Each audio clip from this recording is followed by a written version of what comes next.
As steel clashed and the cries of the wounded tore through the blood-soaked air, a winged figure hovered above the battlefield. Brynhild, a Valkyrie accustomed to choosing the bravest for eternal glory in Valhalla, felt an unease she had not known for a long time. Watching a young Viking fall, his blue eyes still full of life, a question gnawed at her mind. Is this truly the will of the All-Father? Hello, warriors and shield maidens. Welcome to the channel. Before we embark on today's saga, I'd love to hear from you. In the comments, tell me which distant land or city you're watching this video from. Let us see how far our tale has traveled across the world. Smash the like button and subscribe to our tribe. All this because the clash of steel and the cries of dying men echoed across the blood-soaked battlefield. From her perch high above, Brynhild watched with growing unease as mortal lives were snuffed out like candles in a storm. Her wings, shimmering with an otherworldly light, stretched wide as she hovered over the carnage below. For centuries, she had performed her duty without question, selecting the bravest warriors to join the ranks of the Einherjar in Valhalla. But today, something felt different. As she observed a young Viking, barely more than a boy, cut down in his prime, a seed of doubt took root in her heart. Is this truly the will of the Allfather? She murmured, her voice carried away by the howling winds. With a heavy heart, Brynhild descended upon the battlefield, her radiant form visible only to those on the cusp of death. She knelt beside the fallen youth, his blue eyes already glazing over as life ebbed from his body. You fought bravely, young one, she whispered, placing a gentle hand on his bloodied chest. Valhalla awaits. But as she prepared to guide his soul to the great hall of the slain, the boy's fingers weakly grasped at her wrist. Please, he gasped. I don't want to die. I want to go home. Brynhild froze, struck by the raw desperation in his voice. In that moment, she saw not a warrior worthy of eternal glory, but a child torn from his family, sacrificed on the altar of never-ending conflict. With a heavy heart, she closed the boy's eyes and stood, her resolve hardening like steel. It was time to seek answers. The golden halls of Valhalla materialized around her as Brynhild willed herself back to the realm of the gods. The raucous laughter and drunken songs of fallen heroes filled the air, but she paid them no heed. Her path led her straight to the throne of Odin himself. The All-Father sat upon his great seat, Hlidskjalf, his one eye gleaming with ancient wisdom as he observed the 9 worlds. Ravens perched upon his shoulders, whispering secrets into his ears. My lord, Brynhild called out, dropping to one knee before the throne. I seek your counsel. Odin's gaze fell upon her, heavy with the weight of eons. Speak, Brynhild. What troubles you? Rising to her feet, the Valkyrie met his eye unflinchingly. I question the purpose of our sacred duty, All-Father.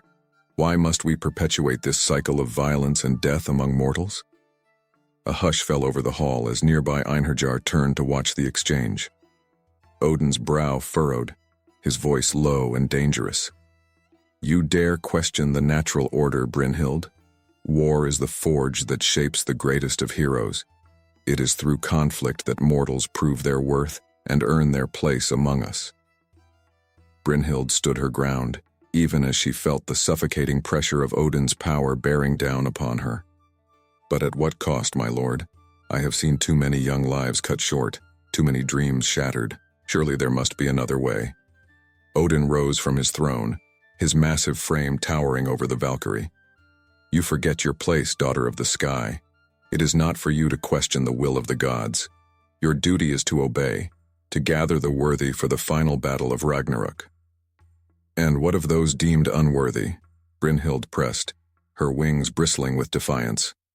What of the farmers, the craftsmen, the mothers and children caught in the crossfire of your grand designs? The Allfather's eye flashed with anger. Enough! His voice boomed through the hall, causing the very foundations of Valhalla to tremble. You will return to your duties without further question, Brynhild. The lives of mortals are but threads in the great tapestry of fate. Do not presume to understand the workings of powers beyond your comprehension. For a moment, Brynhild considered backing down, bowing to the will of her lord as she had done countless times before. But the image of the dying boy's face flashed in her mind, and she knew she could no longer ignore the stirrings of her conscience. With a deep breath, she straightened her spine and met Odin's gaze.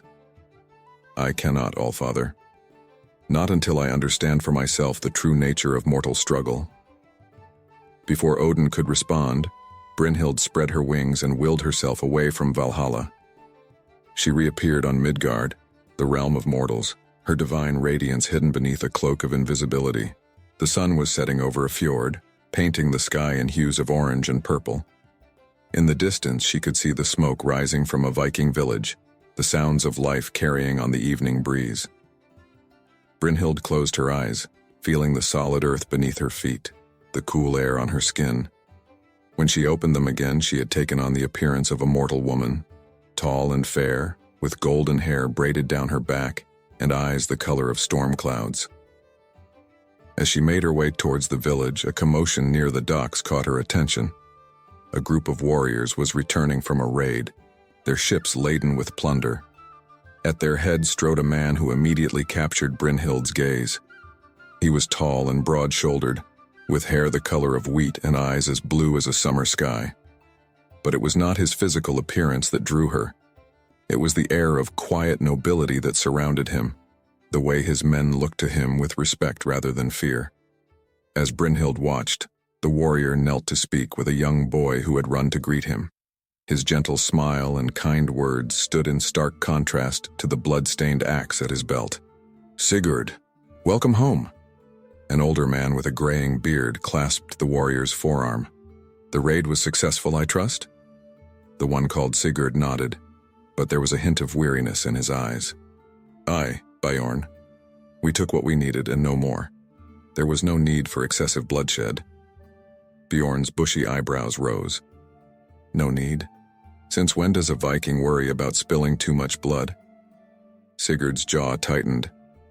"Since I saw the fear in the eyes of children as we burned their homes. Since I realized that every life we take leaves a family shattered." He shook his head. "There must be a better way to secure our future." Brynhild felt her heart quicken at his words. Could it be that this mortal man shared her doubts about the endless cycle of violence? As if sensing her gaze, Sigurd turned, his eyes locking with hers across the crowded docks. For a moment, the world seemed to fall away, leaving only the two of them. Brynhild knew in that instant that her rebellion against Odin had led her to this place for a reason. This man, this Sigurd, would be the key to understanding the true nature of mortal struggle, and perhaps to changing the very fabric of fate itself.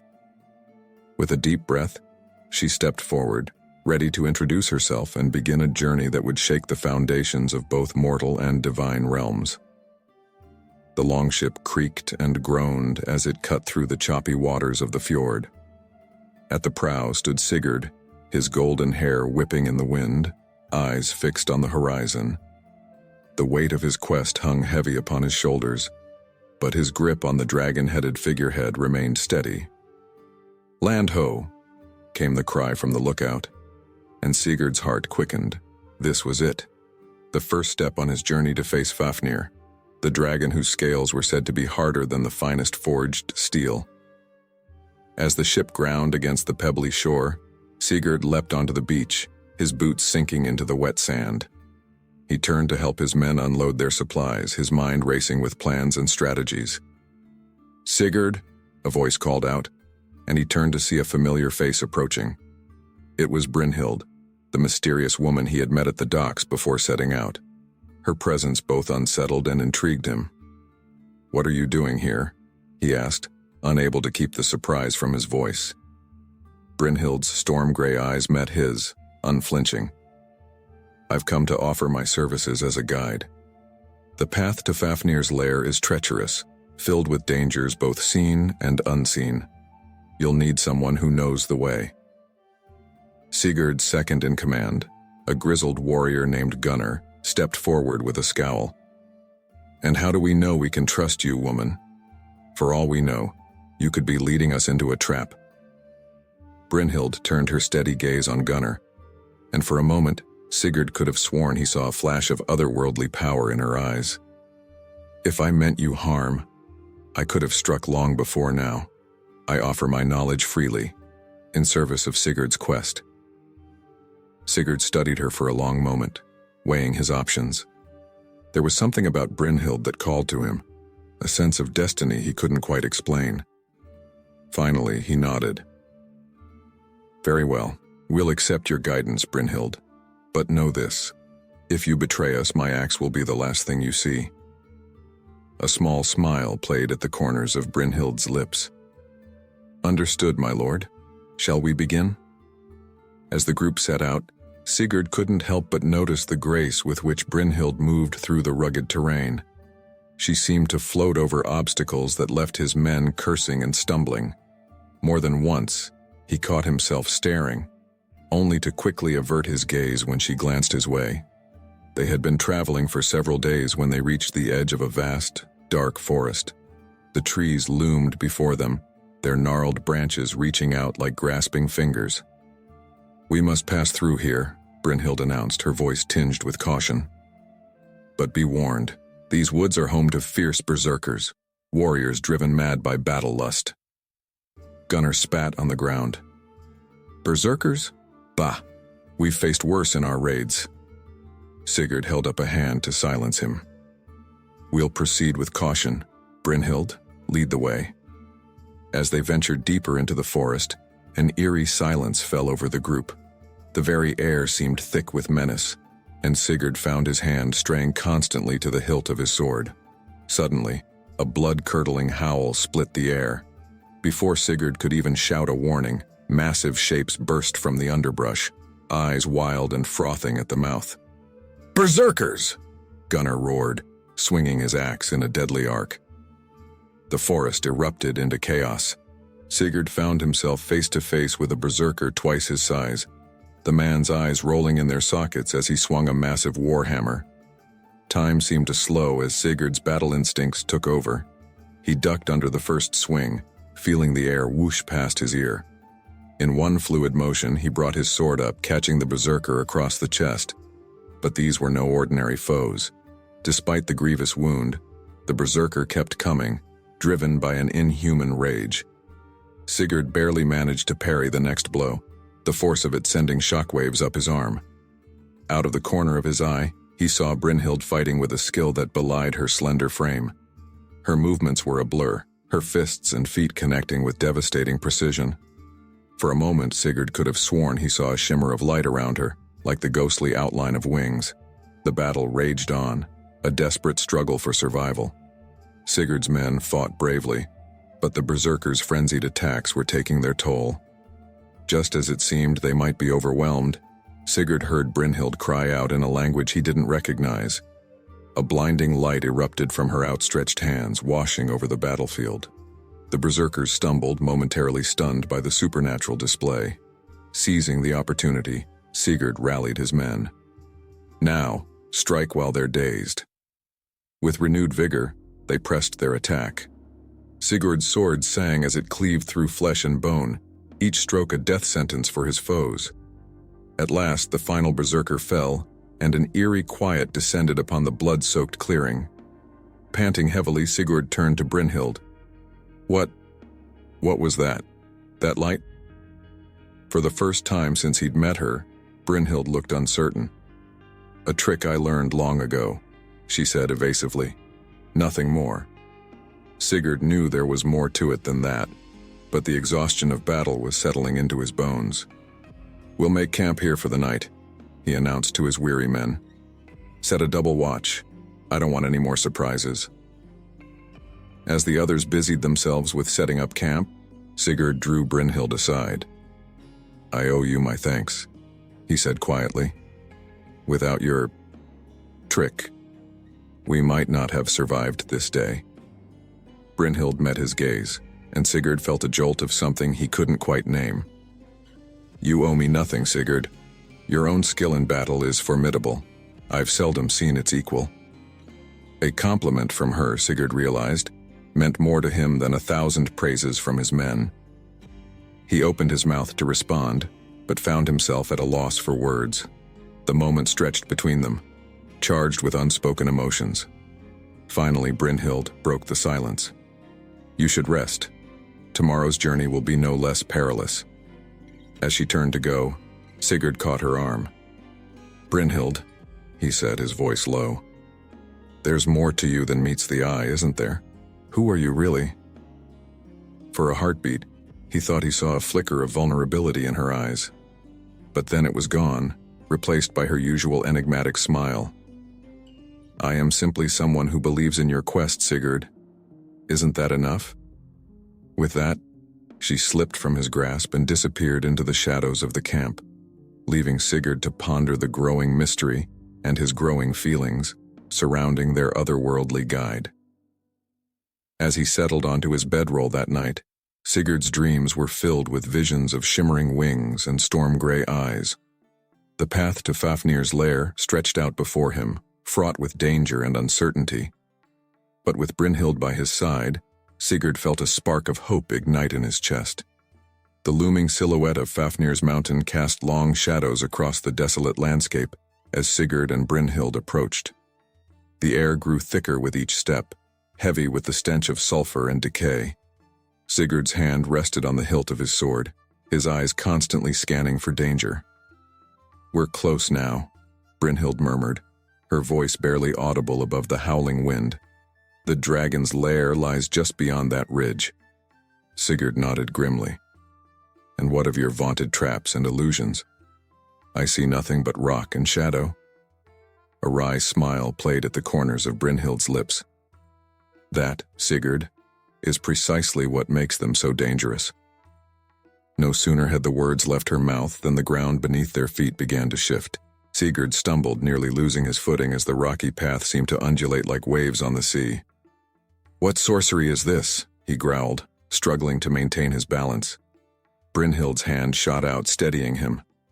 "The first of Fafnir's defenses. The mountain itself seeks to cast us down. We must trust our instincts, not our eyes." Gritting his teeth, Sigurd pressed on. The very air seemed to shimmer around them, distorting their vision. More than once he found himself reaching for handholds that weren't there, or stepping into empty space where solid ground should have been. As they climbed higher, the illusions grew more insidious. Sigurd saw phantoms of his fallen comrades, heard the anguished cries of villagers he'd failed to protect. He knew they weren't real, but their accusatory stares cut him to the core.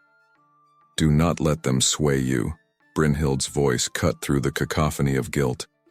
"These are but shadows of the past, powerless to harm you unless you allow it." Sigurd turned to her, grateful for her steady presence. "And what do you see, Brynhild? What ghosts haunt your steps?" For a moment he thought he saw a flicker of ancient pain in her eyes. But then it was gone, replaced by her usual mask of determination. "We all have our burdens to bear, Sigurd. The key is not to let them define us." At last they crested the final ridge, and the entrance to Fafnir's lair yawned before them, a gaping maw in the mountainside, lined with razor-sharp stalactites. The stench of death and corruption wafted from its depths. As they stood at the threshold, Brynhild's hand found Sigurd's arm. "Before we enter, there's something you should know about Fafnir. He wasn't always the monster he is now." Sigurd raised an eyebrow. "What do you mean?" Brynhild's eyes took on a faraway look, as if seeing into the past. Long ago, Fafnir was a dwarf prince, renowned for his wisdom and skill. But he fell victim to the curse of dragon gold, a treasure hoard so vast it corrupted his very soul. His greed transformed him, body and mind, into the beast we now face. "How do you know all this?" Sigurd asked, suspicion creeping into his voice. Brynhild met his gaze steadily. "There are many stories in this world, Sigurd. Some are written in the stars, others in the very bones of the earth. To those who know how to listen, they speak clearly." Before Sigurd could press further, a bone-chilling roar echoed from the depths of the cave. The very mountain seemed to tremble in response. "It seems Fafnir knows we're here," Sigurd said grimly, drawing his sword. The blade gleamed in the dim light, hungry for dragon blood. Brynhild nodded. Remember, Sigurd, Fafnir's scales are impenetrable. You must strike at his soft underbelly if you hope to prevail. With a deep breath, Sigurd stepped into the darkness of the dragon's lair. The passage twisted and turned, leading them deeper into the heart of the mountain. The air grew hotter, filled with the acrid smell of brimstone. Finally, the tunnel opened into a vast cavern. Mountains of gold and jewels glittered in the dim light, but Sigurd had eyes only for the massive shape coiled atop the hoard. Fafnir's scales were the color of tarnished bronze, his eyes glowing like hot coals in the gloom. The dragon's massive head swung towards them, lips peeling back to reveal rows of dagger-like teeth. "Who dares enter my domain?" Fafnir's voice was like grinding stone, ancient and terrible.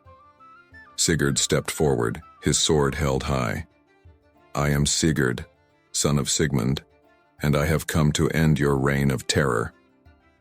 A rumbling laugh shook the cavern, sending cascades of gold coins clattering to the floor. "Brave words, little morsel, but I have devoured heroes far greater than you." With shocking speed for a creature of his size, Fafnir lunged. Sigurd barely managed to dive out of the way, feeling the heat of the dragon's breath as it passed over him. He rolled to his feet, searching for an opening, but Fafnir's armored hide seemed impenetrable. As the battle raged on, Sigurd found himself driven back, unable to land a telling blow. Fatigue began to set in, his reaction slowing. In a moment of desperation, he glanced towards Brynhild, who stood at the edge of the battle, her eyes wide with concern. In that split second of distraction, Fafnir struck. His tail lashed out, catching Sigurd in the chest and sending him flying across the cavern. He slammed into a pile of gold, the impact driving the air from his lungs. As he struggled to rise, he saw Fafnir rearing back, jaws open wide to deliver the killing blow. But then, something extraordinary happened. A blinding light filled the cavern, and Sigurd could have sworn he saw the ghostly outline of wings surrounding Brynhild's form. Fafnir roared in pain and confusion, momentarily blinded. Seizing the opportunity, Sigurd scrambled to his feet and charged. With all his remaining strength, he thrust his sword upward, finding the soft spot beneath the dragon's chin. The blade sank deep, and Fafnir let out a terrible, earth-shaking shriek. The dragon thrashed in its death throes, its poisonous blood spraying across the cavern. Sigurd felt a burning sensation where the toxic droplets touched his skin, but the thrill of victory drowned out the pain. As Fafnir's massive body crashed to the ground, sending tremors through the mountain, Sigurd turned to Brynhild in amazement. "What did you do? How did you—" But his words were cut short, as a wave of dizziness washed over him. He stumbled, suddenly aware of the burning agony spreading through his body. "The blood," he gasped. "It's poison." Brynhild was at his side in an instant, lowering him gently to the ground. "Hold still," she commanded, her voice taking on an otherworldly resonance. "I can heal you, but you must trust me." Through the haze of pain, Sigurd saw a soft glow emanating from Brynhild's hands. As she placed them on his chest, he felt a warmth spreading through him, driving out the dragon's venom. His vision cleared, and he found himself staring up into Brynhild's face, now haloed by a divine light. You're not human, are you?" he whispered, awe and uncertainty warring in his voice. Brynhild's eyes met his, filled with a mixture of relief and trepidation. "No, Sigurd, I am not.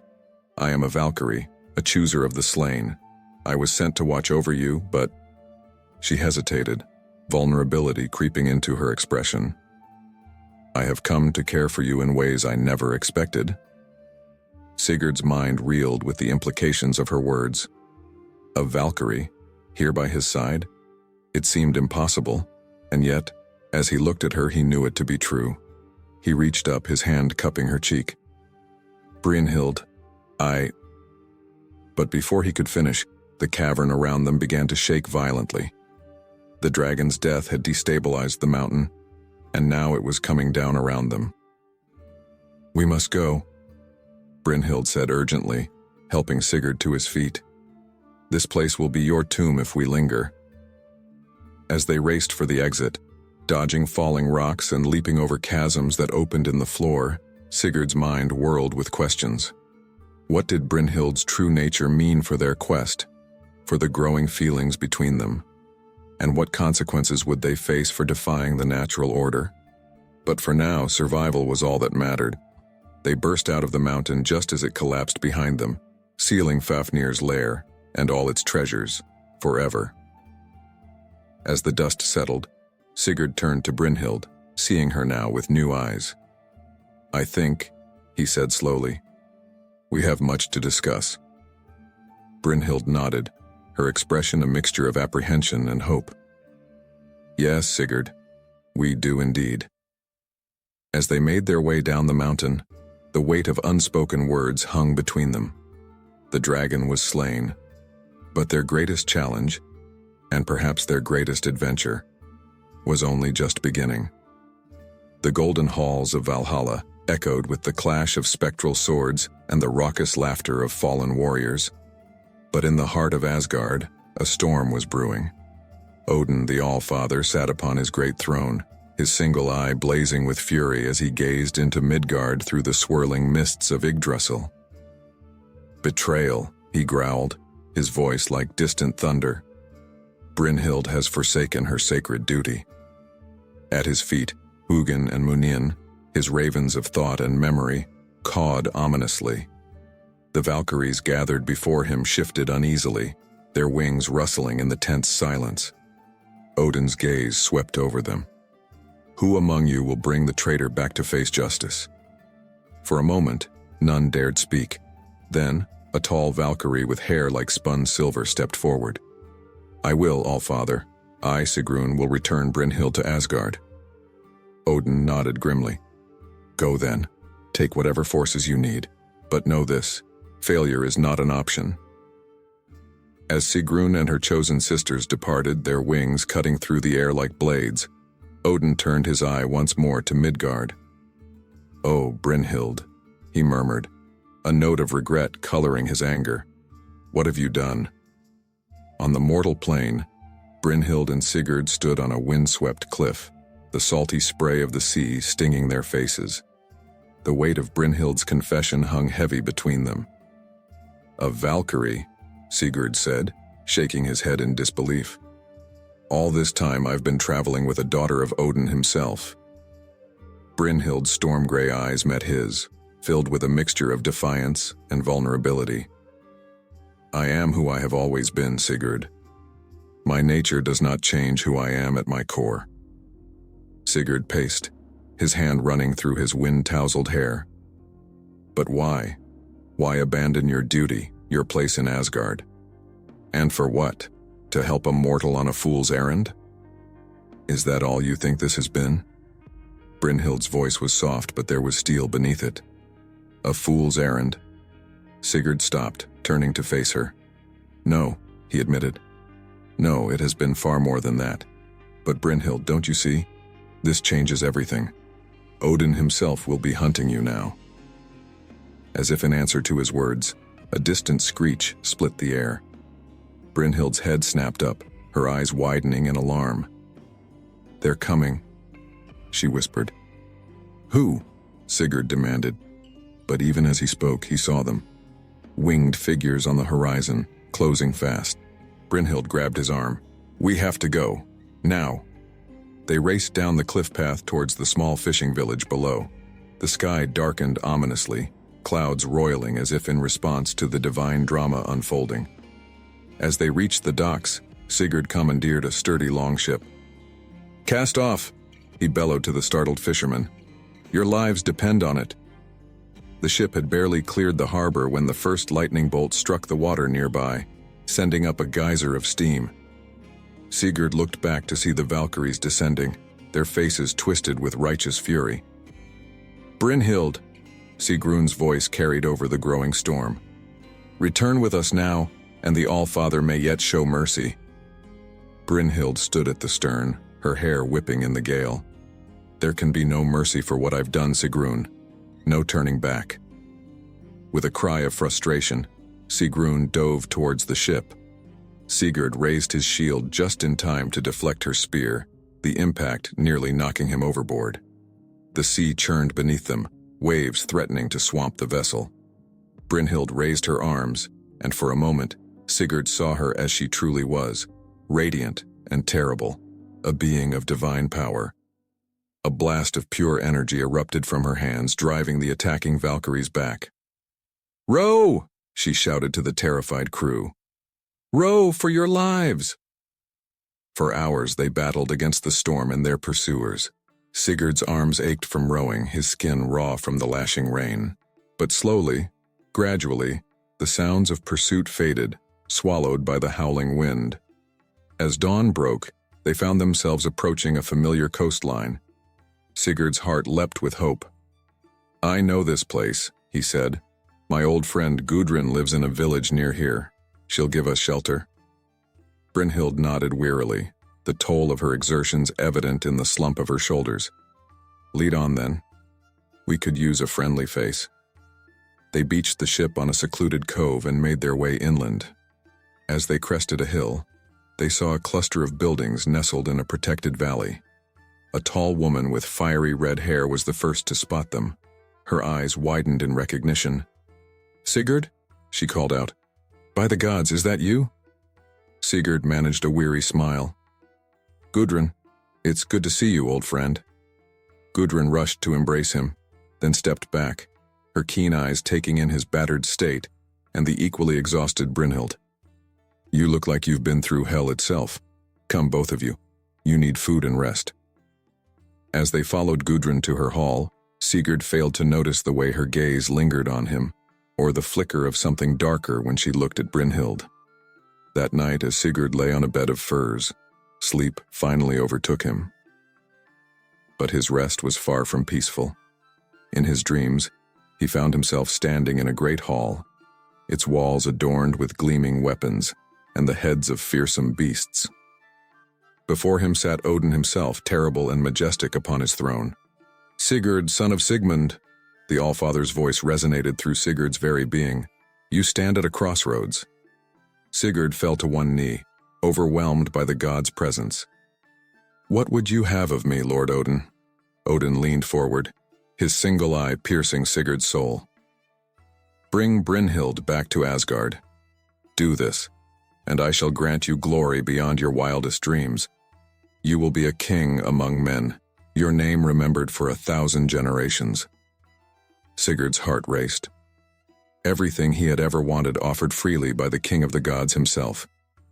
And yet, "And if I refuse?" he heard himself ask. Odin's eye narrowed. "Then you will share in Brynhild's fate, cast out, hunted, with no place in this world or the next." The dream began to fade, Odin's final words echoing in Sigurd's mind. "Choose wisely, mortal. The fate of worlds hangs in the balance." Sigurd awoke with a gasp, sweat beading on his brow. He turned to see Brynhild watching him from across the room, concern etched on her face. "What troubles you?" she asked softly. Sigurd opened his mouth to speak, then hesitated. How could he tell her of Odin's offer, of the temptation that even now pulled at his heart? "It's nothing," he lied, hating himself for it. "Just a bad dream."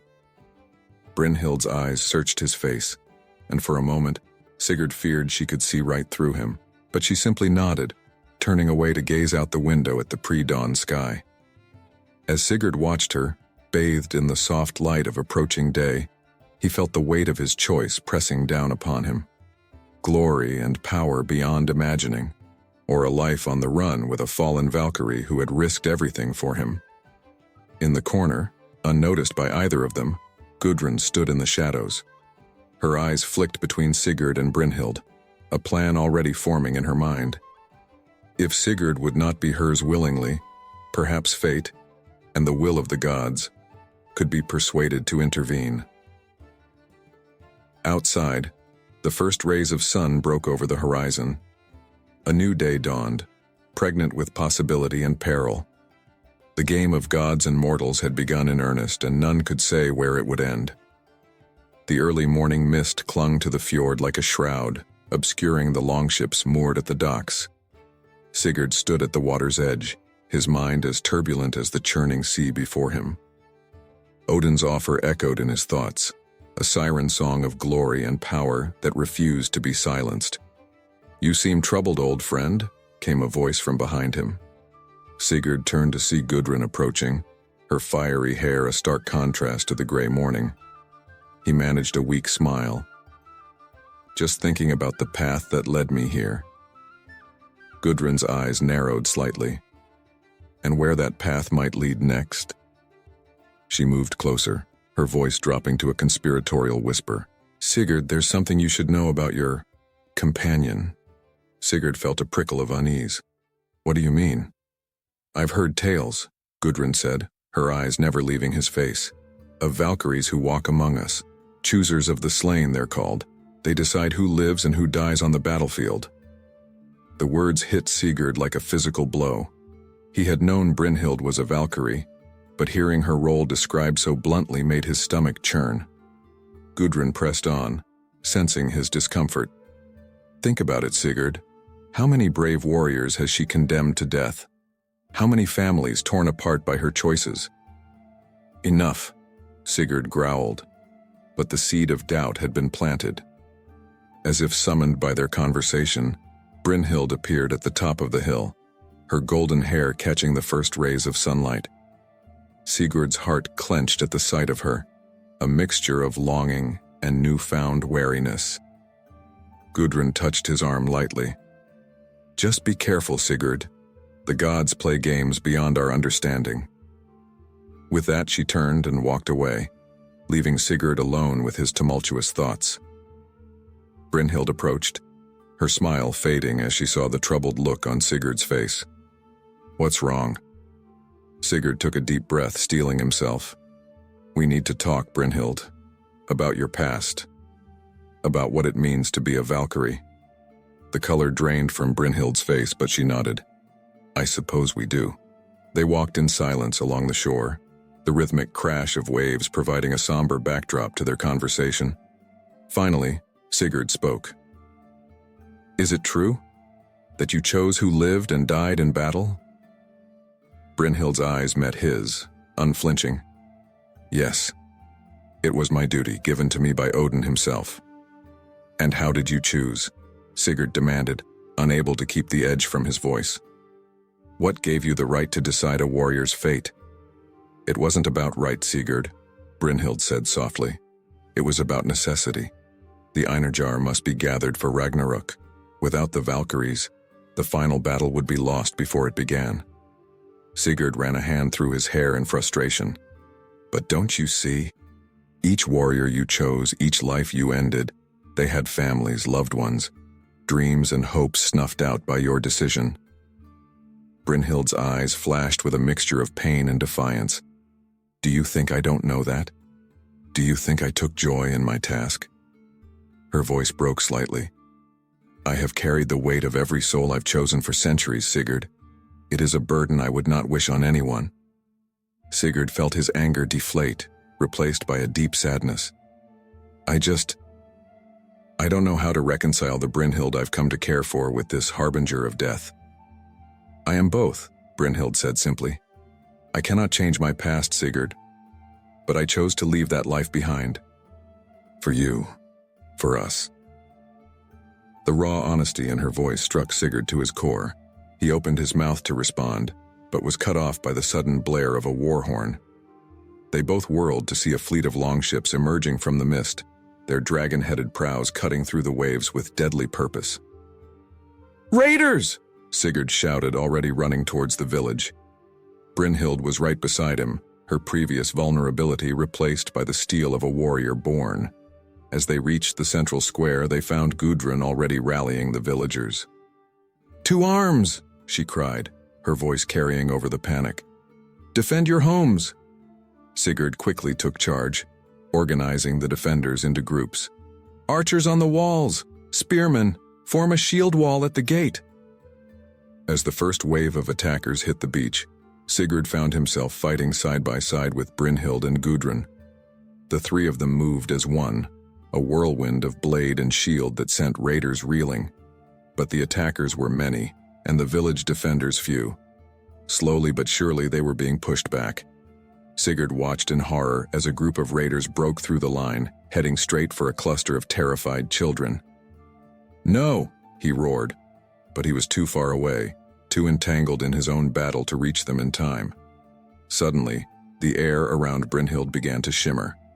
With a cry that seemed to shake the very heavens, she leapt into the air, ethereal wings spreading from her back.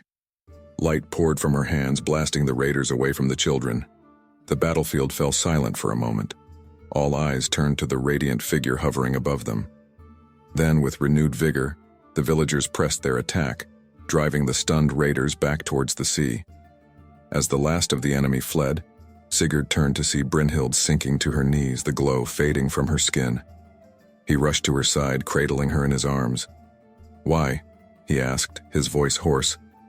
"Why risk exposing yourself like that?"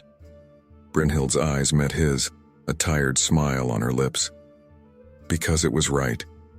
Because those children deserved a chance to live, to dream, to love."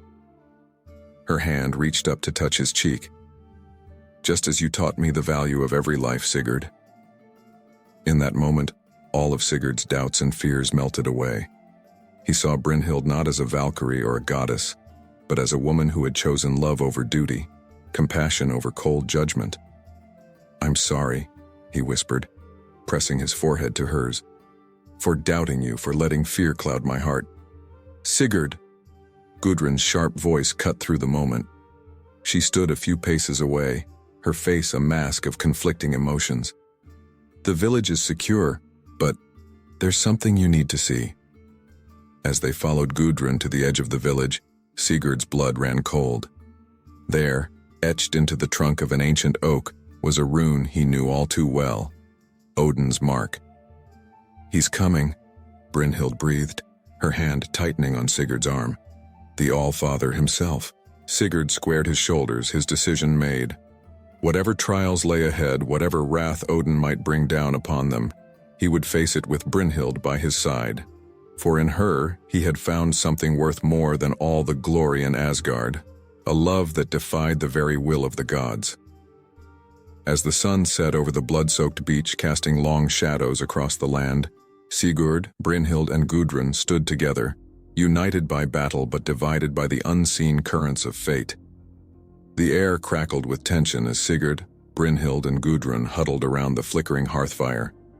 Odin's mark, carved into the ancient oak, had cast a pall of dread over the village. Every shadow seemed to hold the threat of divine retribution. "We can't stay here," Sigurd said, his voice low and urgent. "We're putting innocent lives at risk." Brynhild nodded, her face etched with worry. "But where can we go that Odin's eye cannot follow?" A cold laugh cut through the air, causing all three to spin around, weapons at the ready. There, lounging in a previously empty chair, sat a man of striking appearance. His hair was like fire, his eyes glinting with mischief and barely contained chaos. "Nowhere in all the 9 worlds, my dear Valkyrie," the stranger said, his voice smooth as honey, yet sharp as a blade. "But then again, running was never really your style, was it?" Brynhild's eyes widened in recognition and fear. "Loki," she breathed. Sigurd stepped forward, positioning himself between Brynhild and the trickster god. "What do you want, Loki? Haven't the gods done enough?" Loki's grin widened, showing too many teeth. "Oh, I'm not here on behalf of the Aesir, my brave little mortal. I'm here because, well, chaos is just so much more interesting than order, don't you think?" He stood, moving with a fluid grace that seemed almost serpentine. "I have a proposition for you, Brynhild. A chance to regain your place in Valhalla, to be restored to your former glory." Brynhild's hand found Sigurd's, gripping it tightly. "I want no part of your schemes, Loki. I've made my choice." "Have you now?" Loki's eyes glittered dangerously. "And what of you, Sigurd? Are you content to live your short mortal life knowing you've damned the woman you love to an eternity of exile?" Before Sigurd could respond, a blinding light filled the room. When it faded, Sigurd was gone, leaving only a scorch mark on the floor where he had stood. Sigurd! Brynhild's anguished cry tore through the night. She whirled on Loki, her eyes blazing with fury. What have you done? Loki held up his hands in mock innocence. Me? Nothing at all. It seems the Allfather has decided to take matters into his own hands. His voice dropped to a conspiratorial whisper. But I can help you get him back. For a price, of course. Gudrun, who had been silent until now, stepped forward. Don't trust him, Brynhild. Loki's bargains always end in ruin. The trickster god turned his attention to the red-headed woman, his eyes narrowing. Ah, and who might you be to offer such sage advice? There's more to you than meets the eye, isn't there? A shimmer seemed to pass over Gudrun's form, and suddenly she stood taller, more regal. An aura of divine beauty surrounded her. I am Gudrun, daughter of Freya, she declared, her voice resonating with power. And I say we need no help from the likes of you, Loki. Loki's eyebrows shot up in genuine surprise. Well, well, the plot thickens. A fallen Valkyrie, a mortal hero, and now a demigoddess. What a delightful mess you've made, Brynhild.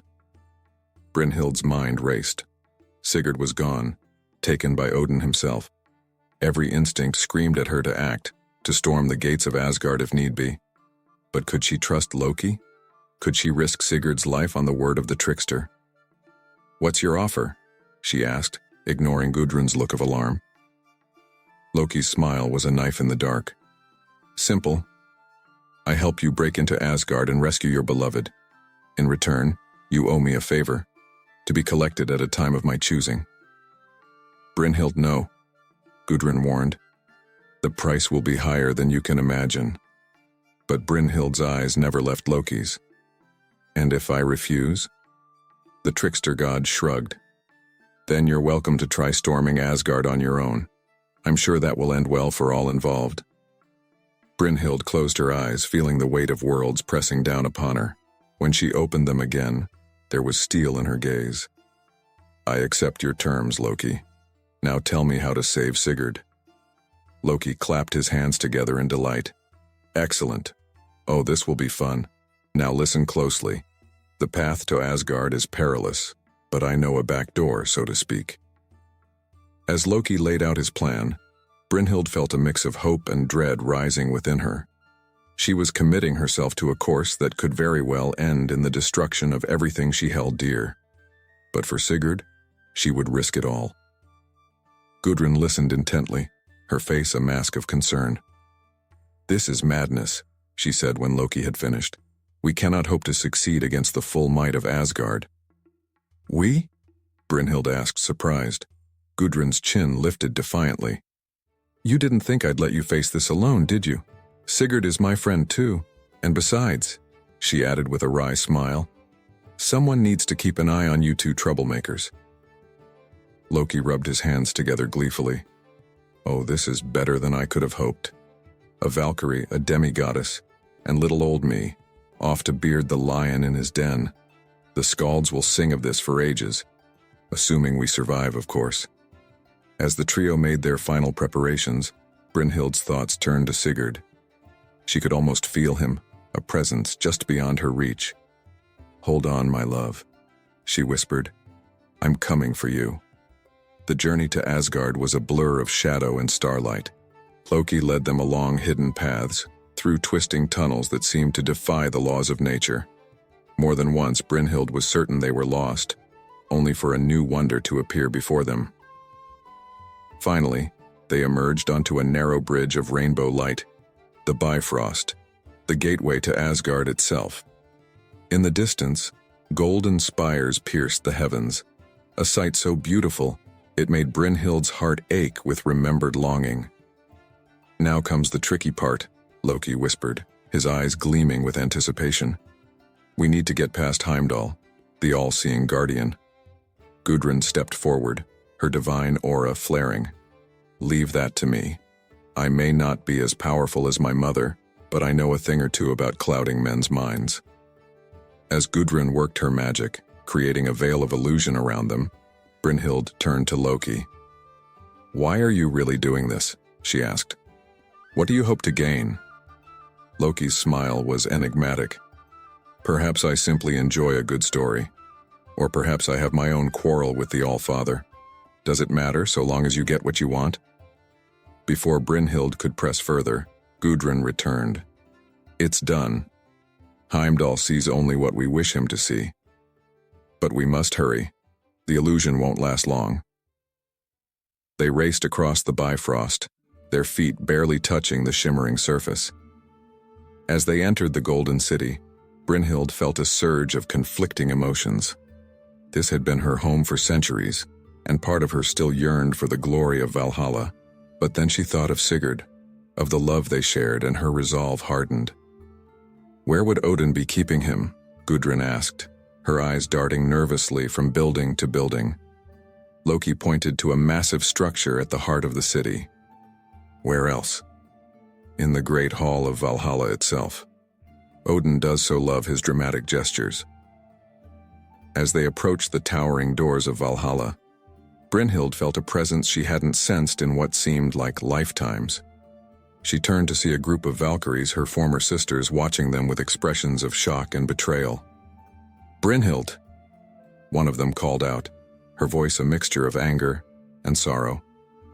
"What have you done?" For a moment, Brynhild faltered, but then she straightened, meeting their gazes without flinching. "What I had to," she replied. "What any of you would do for love." With that, she pushed open the doors of Valhalla, ready to face whatever awaited them within. As they stepped into the great hall, Brynhild's eyes immediately found Sigurd. He stood before Odin's throne, bound but unbowed, his eyes blazing with defiance. Odin himself rose as they entered, his single eye burning with barely contained fury. "So," he boomed, his voice shaking the very foundations of Valhalla. "The prodigal daughter returns, and she brings such interesting company." Brynhild stepped forward, her heart pounding, but her voice steady. "I've come for Sigurd, All-Father. Release him, and we'll trouble you no more." Odin's laughter was like thunder. "You dare make demands of me? In my own hall?" His eye fell on Loki, narrowing dangerously. "And you, trickster, always meddling where you don't belong." Loki offered a mocking bow. "Oh, but it's so much more fun that way, don't you think?" As the gods faced off, the air crackling with barely contained power, Brynhild knew that the real battle was only just beginning. Whatever the outcome, nothing would ever be the same again. The shadows of Yggdrasil, the world tree, stretched endlessly around them as Brynhild, Sigurd, Gudrun, and Loki crept along its vast, twisting branches. The bark beneath their feet seemed to pulse with an otherworldly energy, and more than once Brynhild could have sworn she heard whispers emanating from the very wood itself. "Watch your step," Loki hissed, his eyes darting nervously from shadow to shadow. "One false move and you'll fall into the void between worlds. Trust me, it's not a pleasant experience." Sigurd, still weak from his ordeal in Odin's halls, stumbled slightly. Brynhild was at his side in an instant, steadying him with a gentle hand. "Are you sure you're up for this?" she whispered, concern etched on her face. Sigurd managed a wry smile. "I've faced dragons and berserkers, my love. I won't let a tree get the better of me." "It's not just any tree," Gudrun warned, her divine aura flickering like a candle in the strange half-light of Yggdrasil. "The world tree is alive in ways we can scarcely comprehend, and it's not alone." As if summoned by her words, a blood-curdling shriek split the air.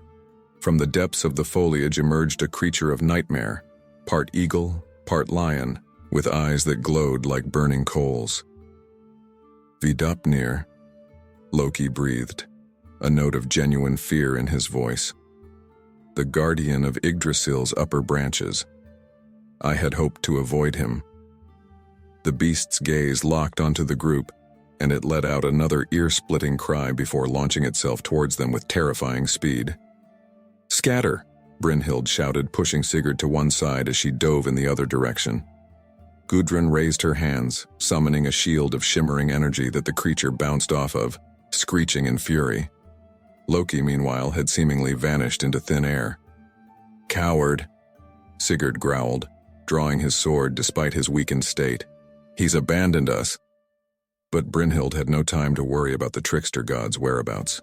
Vidopnir was circling for another attack, its massive talons raking furrows in Yggdrasil's bark. "We can't fight it here," Gudrun called out, her shield flickering under the strain of the beast's assault. "We're too exposed." Brynhild's mind raced. They couldn't go back, and fighting this guardian of Yggdrasil would only draw more attention. There had to be another way. Suddenly she remembered an old tale, whispered among the Valkyries in the halls of Valhalla. "The eyes," she shouted. "Vidopnir sees all that happens in the 9 worlds, but it can be blinded." Understanding dawned on Gudrun's face. With a cry of effort, she poured more power into her shield, causing it to flare with blinding intensity. The creature recoiled, momentarily stunned. In that instant of distraction, Brynhild leapt onto its back, wrapping her arms around its massive neck. "Fly, you fools!" she yelled to Sigurd and Gudrun. "I'll keep it occupied." "Brynhild, no!" Sigurd's anguished cry tore at her heart. But she knew this was their only chance. As Vidopnir thrashed and bucked, trying to dislodge her, Brynhild caught glimpses of Sigurd and Gudrun racing along Yggdrasil's branch, heading towards the glimmering lights of Asgard in the distance. Just when she thought her arms would give out, a familiar voice whispered in her ear. My, such heroics. And here I thought Valkyries were supposed to be cold and unfeeling." "Loki," Brynhild hissed through gritted teeth. "Where in hell have you been?" The trickster god materialized beside her on the beast's back, grinning widely.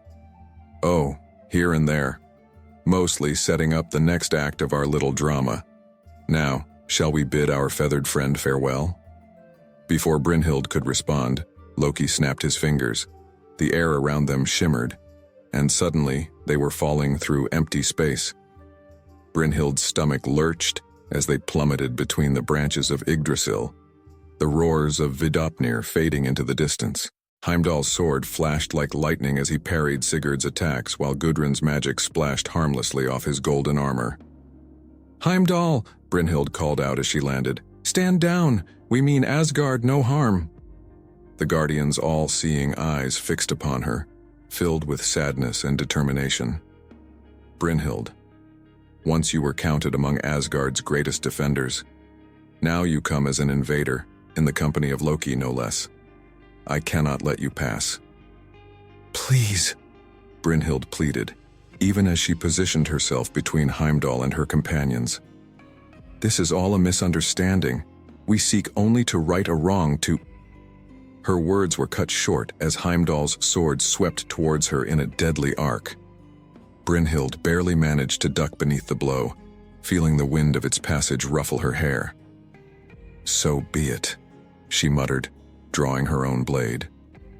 The battle that ensued was like nothing Sigurd had ever witnessed.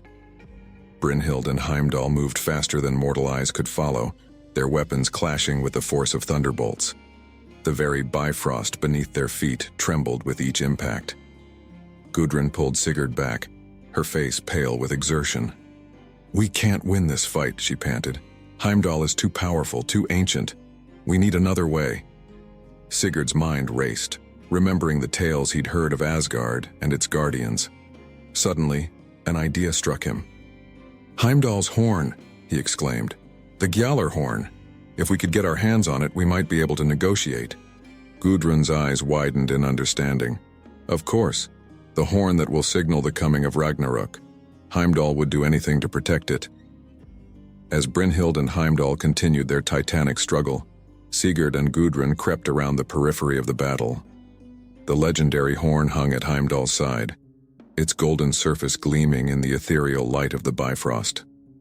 "Cover me," Sigurd whispered to Gudrun. Then, summoning every ounce of his warrior's speed and skill, he darted forward. Heimdall sensed the movement, turning to intercept. But in doing so, he left himself open to a punishing blow from Brynhild. As the Guardian staggered, Sigurd's hand closed around the Gjallarhorn. "Enough," Sigurd roared, holding the horn aloft. "Stand down, Heimdall, or I'll sound the call that brings about the end of all things." The battlefield fell silent, all eyes fixed on the mortal warrior holding the instrument of Ragnarok. Heimdall's face was a mask of conflicting emotions, duty warring with the instinct for self-preservation. "You wouldn't dare," the guardian growled, though there was a note of uncertainty in his voice. Sigurd met his gaze unflinchingly. "To protect those I love, to right the wrongs done by the gods, I would dare anything." For a long moment, no one moved. Then, slowly, Heimdall lowered his sword. "What is it you want?" he asked, his voice heavy with resignation. "Safe passage," Brynhild answered, moving to stand beside Sigurd. "And your word that you'll not raise the alarm." Heimdall's all-seeing eyes studied them intently. "You truly believe your cause is just, don't you?" He sighed deeply. "Very well. You may pass. But know this. Whatever chaos you unleash in Asgard, it will be on your heads." As they moved past Heimdall towards the shining towers of Asgard, Brynhild felt a chill run down her spine. "Where's Loki?" she asked, suddenly realizing the trickster god was nowhere to be seen. As if in answer to her question, a massive explosion rocked the city ahead of them. A plume of multicolored fire and smoke rose from what Brynhild recognized as Odin's vault, the secure chamber where the All-Father kept his most powerful and dangerous artifacts. "No," she breathed, realization dawning. "This was his plan all along. We were just a distraction." Sigurd gripped her arm, his face grim. "We have to stop him. Whatever Loki's stolen, it can't be good for any of the 9 worlds." But even as he spoke, Brynhild caught sight of a familiar figure being dragged towards Valhalla by a group of Einherjar, Odin's chosen warriors. It was Sigurd's friend, the one who had helped them escape. He must have been captured during the chaos. "Sigurd," she said, her voice tight with anguish. "Your friend. Odin has him." The conflict that played across Sigurd's face mirrored the turmoil in Brynhild's own heart. Stop Loki and potentially save the 9 worlds from whatever chaos he planned to unleash, or save an innocent man from Odin's wrath. As alarms began to sound throughout Asgard, Brynhild knew they had only moments to decide. The halls of Asgard trembled with the force of Odin's fury. Lightning crackled across the sky, and the very foundations of the Golden City seemed to quake with each thunderous step of the All-Father. Brynhild stood before him, her head held high despite the fear that clawed at her heart. Beside her, Sigurd's face was a mask of grim determination. "You dare!" Odin's voice boomed, shaking dust from the rafters of Valhalla. "You dare to defy me, to bring chaos to the realm eternal?"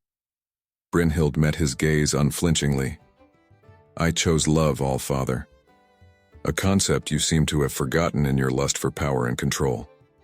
Odin's single eye blazed with otherworldly fire. "Love? You speak of love while Loki runs free with an artifact that could unravel the very fabric of the 9 worlds?" The weight of her choice pressed down on Brynhild like a physical force. She had allowed Loki to escape, choosing instead to save Sigurd's friend from Odin's wrath. It was a decision that could doom them all, but one she couldn't bring herself to regret. "What's done is done," Sigurd spoke up, his voice steady despite standing before the king of the gods. "The question now is how we make it right." Odin's laughter was like the howling of winter winds. "Make it right? Oh, you mortals with your petty notions of redemption. There is no making this right." With a gesture, Odin summoned his spear, Gungnir.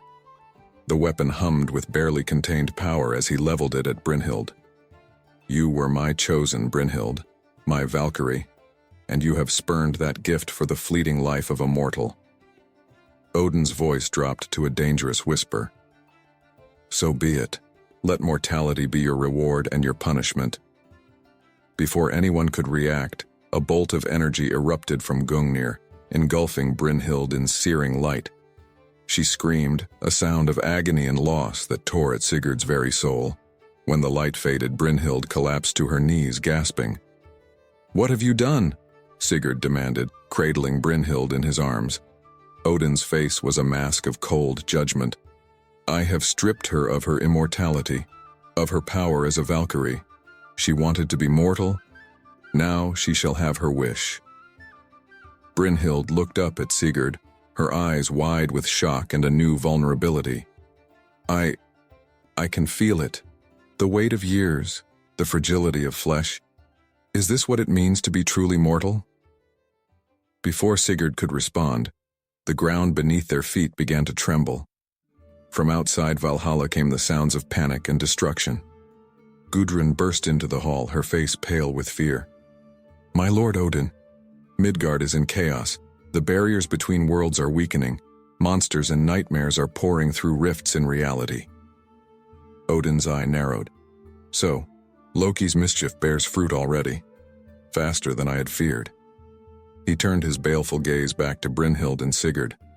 "This is the price of your defiance. Not just your own fall, but the suffering of countless innocents." Sigurd stood, helping Brynhild to her feet. Despite her newfound mortality, there was still steel in her spine. "Then let us make amends," she said. "Send us back to Midgard. We'll rally the people, fight back against this incursion." "You?" Odin scoffed. "A fallen Valkyrie and a mortal man against the hordes of chaos? You would be crushed in an instant." "Perhaps," Sigurd agreed. "But we'll die fighting. It's more than you're doing, hiding up here in your golden halls while the world burns." For a moment, Odin's mask of rage cracked, revealing a flicker of... was it respect? But it was gone in an instant, replaced once more by cold fury. "So be it," the Allfather growled. "Return to Midgard, fight your futile battle, but know this, you go without my blessing, without the protection of Asgard. Your fates are your own." With a wave of his hand, reality seemed to twist around them. Brynhild, Sigurd, and Gudrun found themselves falling through darkness, tumbling between worlds until they crashed onto the solid ground of Midgard. As they struggled to their feet, the full extent of the catastrophe became clear. The sky above was rent with tears of sickly green light, and through these rifts poured creatures of nightmare, frost giants, fire demons, and beasts that defied description. In the distance they could hear the screams of villagers, the clash of steel against claw and fang. The very air seemed charged with otherworldly energy, making their hair stand on end. "By the gods," Gudrun breathed, her eyes wide with horror. "What have we done?" Brynhild squared her shoulders, pushing aside the discomfort of her new mortal form. "What we must," she said grimly. "Sigurd, we need to gather the clans. Every warrior, every shield maiden who can hold a weapon." Sigurd nodded, his mind already racing with battle plans. "We'll need more than just fighters, healers, craftsmen to forge weapons and armor. This is a war unlike any Midgard has seen before." As they spoke, a group of children came running towards them, pursued by a pack of slavering wolf-like creatures with glowing red eyes. Without hesitation, Gudrun threw herself between the monsters and their prey, her hands glowing with divine energy. "Go!" she shouted to Brynhild and Sigurd. "Rally your forces. I'll protect the innocent." Brynhild wanted to argue, to stand and fight alongside her friend. But she knew Gudrun was right. They needed an army, and quickly. As they raced towards the nearest village, Sigurd glanced at Brynhild. "How does it feel?" he asked. "Being mortal?" Brynhild managed a wry smile despite the chaos around them. "Terrifying," she admitted. "Exhilarating. Every moment felt more real somehow, more precious." Sigurd took her hand, squeezing it tightly. "Then we'll make every moment count." The village was a scene of pandemonium when they arrived. Warriors fought desperately against creatures out of legend, while women and children huddled in whatever shelter they could find. Brynhild's voice rang out, cutting through the chaos. "People of Midgard, hear me. The old tales are true. The monsters of myth walk among us once more, but we are not defenseless." Heads turned, eyes widening in recognition. Even stripped of her divine power, Brynhild cut an impressive figure. "I was once a Valkyrie," she continued, her voice carrying to every corner of the village. "I have seen the halls of Valhalla, walked among the gods themselves, and I tell you now, they will not save us. We must save ourselves." Sigurd stepped forward, his warrior's presence commanding attention. "This is our world. He called out, "Our homes, our families, and we will defend them to our last breath. Who stands with us?" For a moment there was silence. Then a grizzled old warrior stepped forward, raising his axe. "I stand with you," he growled. Others followed, voices rising in a chorus of defiance. As the impromptu army began to form, Brynhild felt a surge of pride and determination. This was what it meant to be truly human, to face impossible odds with courage and unity. Their moment of triumph was short-lived, however. A deafening roar split the air and a massive shape blotted out the sun. Wings the size of longships beat the air as a dragon, a creature not seen in Midgard for centuries, descended upon the village. "Form ranks," Sigurd shouted, his voice steady despite the terror that threatened to overwhelm them all. "Archers to the rear, shield wall at the front." As the dragon unleashed a torrent of flame, Brynhild found herself longing for her Valkyrie powers, but there was no time for regrets. This was the world she had chosen, the life she had embraced, and she would fight for it with every ounce of her mortal strength. The battle that followed was like nothing Midgard had seen in 1,000 years. Mortal men and women stood against the stuff of legends, their courage and determination making up for what they lacked in divine power. As the sun began to set on that first chaotic day, Brynhild and Sigurd stood atop a hill, surveying the carnage. They had driven back the initial wave of monsters, but at a terrible cost. The village below was in ruins and the dead and wounded lay everywhere. "This is only the beginning," Sigurd said quietly, his voice heavy with the weight of command. Brynhild nodded, her newly mortal body aching with exhaustion and wounds. "But we've shown it can be done. Mortals can stand against the forces of chaos." As they spoke, a messenger approached, his face grave. "My lord, my lady," he said, bowing slightly. "News from the south. The woman Gudrun. She fell defending a group of children from a horde of Draugr." Brynhild felt as though she'd been struck. Gudrun dead? It seemed impossible. "How?" she managed to ask. The messenger's eyes were filled with awe. "They say she called upon the power of her mother Freya, that she shone with the light of 1,000 stars as she smote the undead. Not a single child was lost, but the effort was too much for her mortal form." Sigurd placed a comforting hand on Brynhild's shoulder. "She died a hero's death," he said softly. "Surely she feasts in Valhalla even now." Brynhild nodded, blinking back tears. "She found her redemption," she whispered, "and showed us the way forward." As night fell over the battered but unbroken defenders of Midgard, Brynhild and Sigurd knew that their greatest challenges still lay ahead. Loki was out there somewhere, wielding power beyond imagining. The rifts between worlds continued to widen, spilling ever greater horrors into their realm. But they had taken the first step. They had shown that humanity, with all its frailties and flaws, could stand against the storm. And as long as there was breath in their bodies, they would continue to fight. For Midgard, for each other, for the precious fleeting gift of mortal life. The air hung heavy with the stench of blood and smoke as Brynhild and Sigurd stood atop the ruins of what had once been a thriving village. 3 moons had passed since their return to Midgard, and with each passing day the situation grew more dire. "Another settlement lost," Sigurd muttered, his voice hoarse from shouting orders in the recent battle. "How many more must fall before this madness ends?" Brynhild placed a hand on his arm, her touch a small comfort in the face of overwhelming odds. "We knew this wouldn't be easy, my love, but we can't give up hope." As if in answer to her words, the sky above them began to darken, not with the coming of night, but with a preternatural gloom that seemed to suck the very life from the world around them. "By the gods," Brynhild breathed, her mortal eyes widening in horror. "It can't be." Sigurd followed her gaze, his battle-hardened face paling at the sight. "What is it? What's happening?" Before Brynhild could answer, a figure materialized before them. It was an old woman, bent and gnarled with age, but her eyes blazed with an otherworldly light. "Vulva," Brynhild whispered, recognizing the seeress from tales of old. The crone fixed her piercing gaze upon them. When she spoke, her voice seemed to echo from the depths of time itself. "Listen well, mortals, for the end of all things is at hand. Ragnarok, the twilight of the gods, has begun." Sigurd stepped forward, his hand instinctively moving to the hilt of his sword. "Speak plainly, wise one. What do you mean?"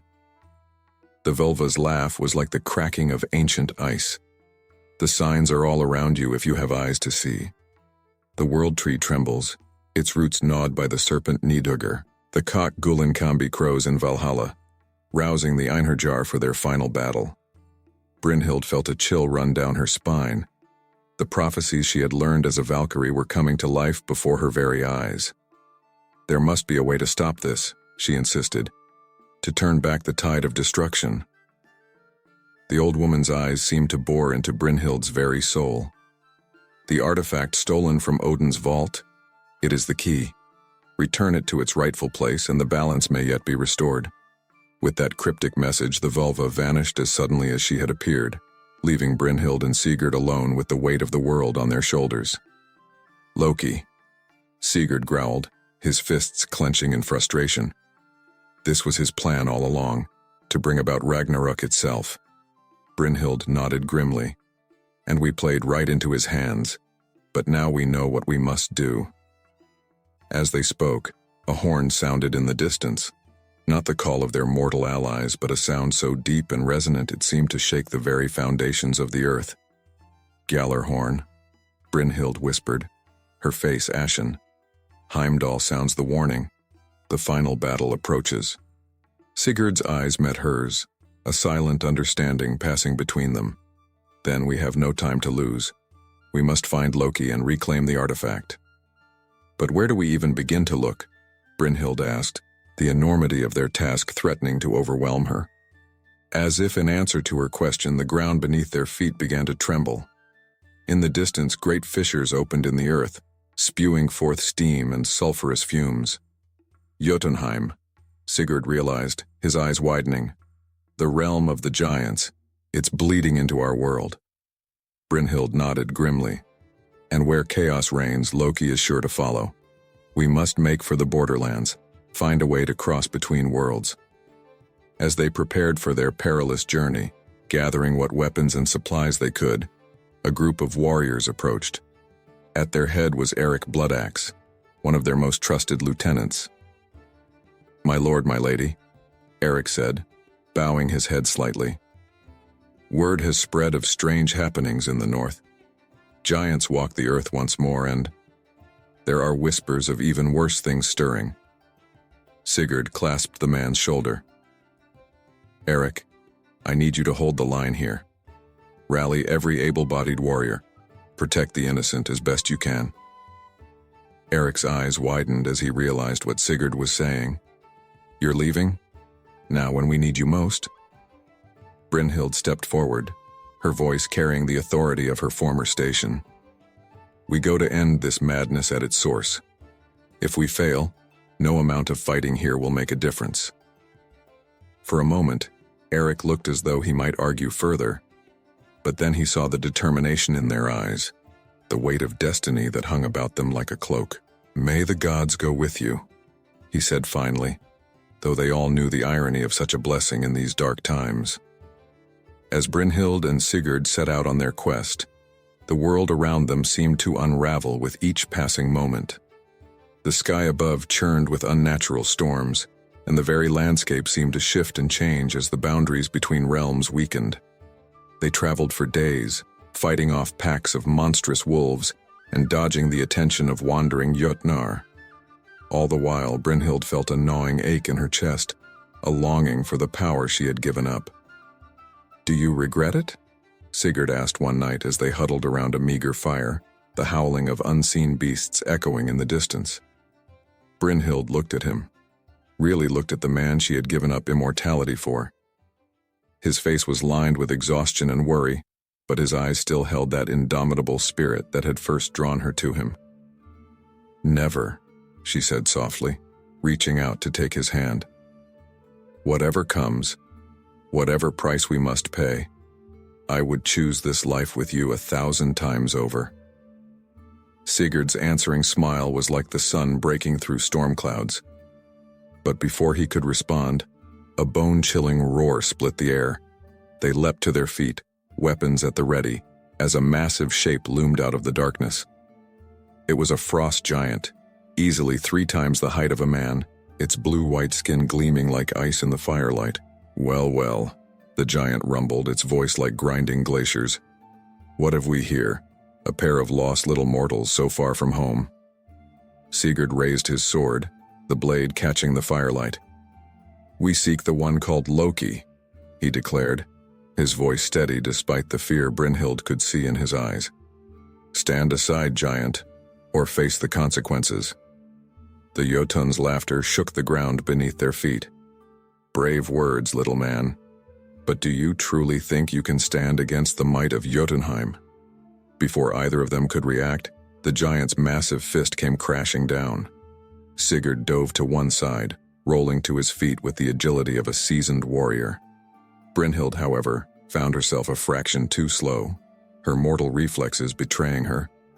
The impact sent her flying, pain exploding through her body as she crashed against a nearby boulder. As she struggled to regain her feet, she saw Sigurd engaging the giant, his sword a blur of motion as he ducked and weaved between the monster's attacks. For a moment, Brynhild felt utterly helpless. Without her Valkyrie powers, what use was she in a battle like this? But then she remembered the words of the Volva, the destiny that hung in the balance. With a cry of defiance, Brynhild reached deep within herself, searching for any remnant of the divine power that had once flowed through her veins. To her shock and wonder, she felt something respond, a tiny spark of celestial fire that had somehow survived Odin's judgment. As Sigurd was knocked to the ground by a sweeping blow from the giant, Brynhild let out a battle cry that seemed to shake the very heavens. Light burst from her outstretched hands, slamming into the Jotun with the force of a thunderbolt. The giant stumbled back, its icy skin cracking and steaming where the divine energy had struck. It turned its baleful gaze upon Brynhild, a mixture of shock and rage in its glowing eyes. Impossible, it growled. No mortal could wield such power. Brynhild stood tall, her body thrumming with the last vestiges of her Valkyrie heritage. I am Brynhild, she declared, her voice ringing with authority. Once chosen of Odin, now champion of Midgard, and I will not let you stand in our way. What followed was a battle that would have made the Skalds weep with envy. Sigurd and Brynhild moved as one, mortal steel and divine fire working in perfect harmony to bring down their monstrous foe. As the giant fell, its dying roar echoing across the blasted landscape, Brynhild felt the last of her borrowed power fade away. She sank to her knees, exhausted but triumphant. Sigurd was at her side in an instant, concern etched on his face. Are you all right? What was that? Brynhild managed a weak smile. A parting gift from my old life, it seems. But I fear it's the last we'll see of such power. From here on out, we fight as mortals. As they caught their breath and tended to their wounds, a new sound reached their ears. It was a howl, but unlike anything they had ever heard before, a sound of such primal hunger and rage that it made their blood run cold. Fenrir, Brynhild whispered, her face pale with recognition. Loki's monstrous offspring. If he has been unleashed upon Midgard. Sigurd's expression hardened with grim determination. Then we're running out of time. Come, my love. Jotunheim awaits, and with it our final confrontation with the trickster god. As they set off once more, the world around them continued to unravel. In the distance, they could see the coils of an enormous serpent breaching the surface of a roiling sea. Jörmungandr, the world serpent, another of Loki's children set loose upon the realms. The fate of all creation hung in the balance, and Brynhild and Sigurd, a fallen Valkyrie and a mortal hero, were all that stood between the 9 worlds and utter annihilation. With each step towards Jotunheim, they drew closer to their destiny, and to the final battle that would determine the fate of gods and mortals alike. The icy winds of Jotunheim howled around them as Brynhild and Sigurd crested the final ridge. Before them lay a scene of utter chaos. The very fabric of reality seemed to be tearing apart, great rifts in the air revealing glimpses of the other realms. In the center of it all stood Loki, his form shifting and changing like smoke, the stolen artifact pulsing with malevolent energy in his hands. Around him, frost giants and monstrous creatures from the depths of Norse mythology raged in battle against the forces of Asgard. Sigurd's hand tightened on the hilt of Gram, the legendary sword they had recovered on their perilous journey. The blade hummed with power, as if eager for the coming conflict. "There's no turning back now," Sigurd said, his voice barely audible above the din of battle. Brynhild nodded, her mortal heart pounding with a mixture of fear and determination. Together then, to whatever end. As they descended into the fray, the armies seemed to part before them, as if recognizing the pivotal role these two mortals would play in the fate of all creation. Frost giants turned their baleful gazes upon them, but held back, wary of the power that radiated from Sigurd's blade. They were halfway across the battlefield when a familiar voice rang out, stopping Brynhild in her tracks. "Sister, have you come to rejoin us at last?" Brynhild turned to see a group of Valkyries descending from the storm-racked skies, their wings gleaming despite the gloom. At their head was Sigrun, once Brynhild's closest friend among the choosers of the slain. "Sigrun," Brynhild breathed, a whirlwind of emotions threatening to overwhelm her. But Sigrun's expression hardened as she landed before them. "Save your words, fallen one. Odin has decreed that all must choose sides in this final battle. Even you." Sigurd stepped forward, Gram raised defensively. "She has chosen. Brynhild stands with humanity, with those who would stop this madness." Sigrun's laugh was cold and bitter. "Humanity? You speak of preserving a realm that even now crumbles to dust. Join us, Brynhild. Take up your wings once more and help us usher in the new age that will follow Ragnarok." For a moment, Brynhild felt the pull of her old life, the glory, the power, the sense of divine purpose. But then she looked at Sigurd, at the unwavering faith in his eyes, and her resolve hardened. "My place is here, Sigrun. If Odin demands that all choose sides, then I choose to stand against this destruction." Sigrun's face twisted with a mixture of rage and sorrow. "So be it. Then you will fall with the rest of them." The Valkyries attacked as one, their spears flashing like lightning.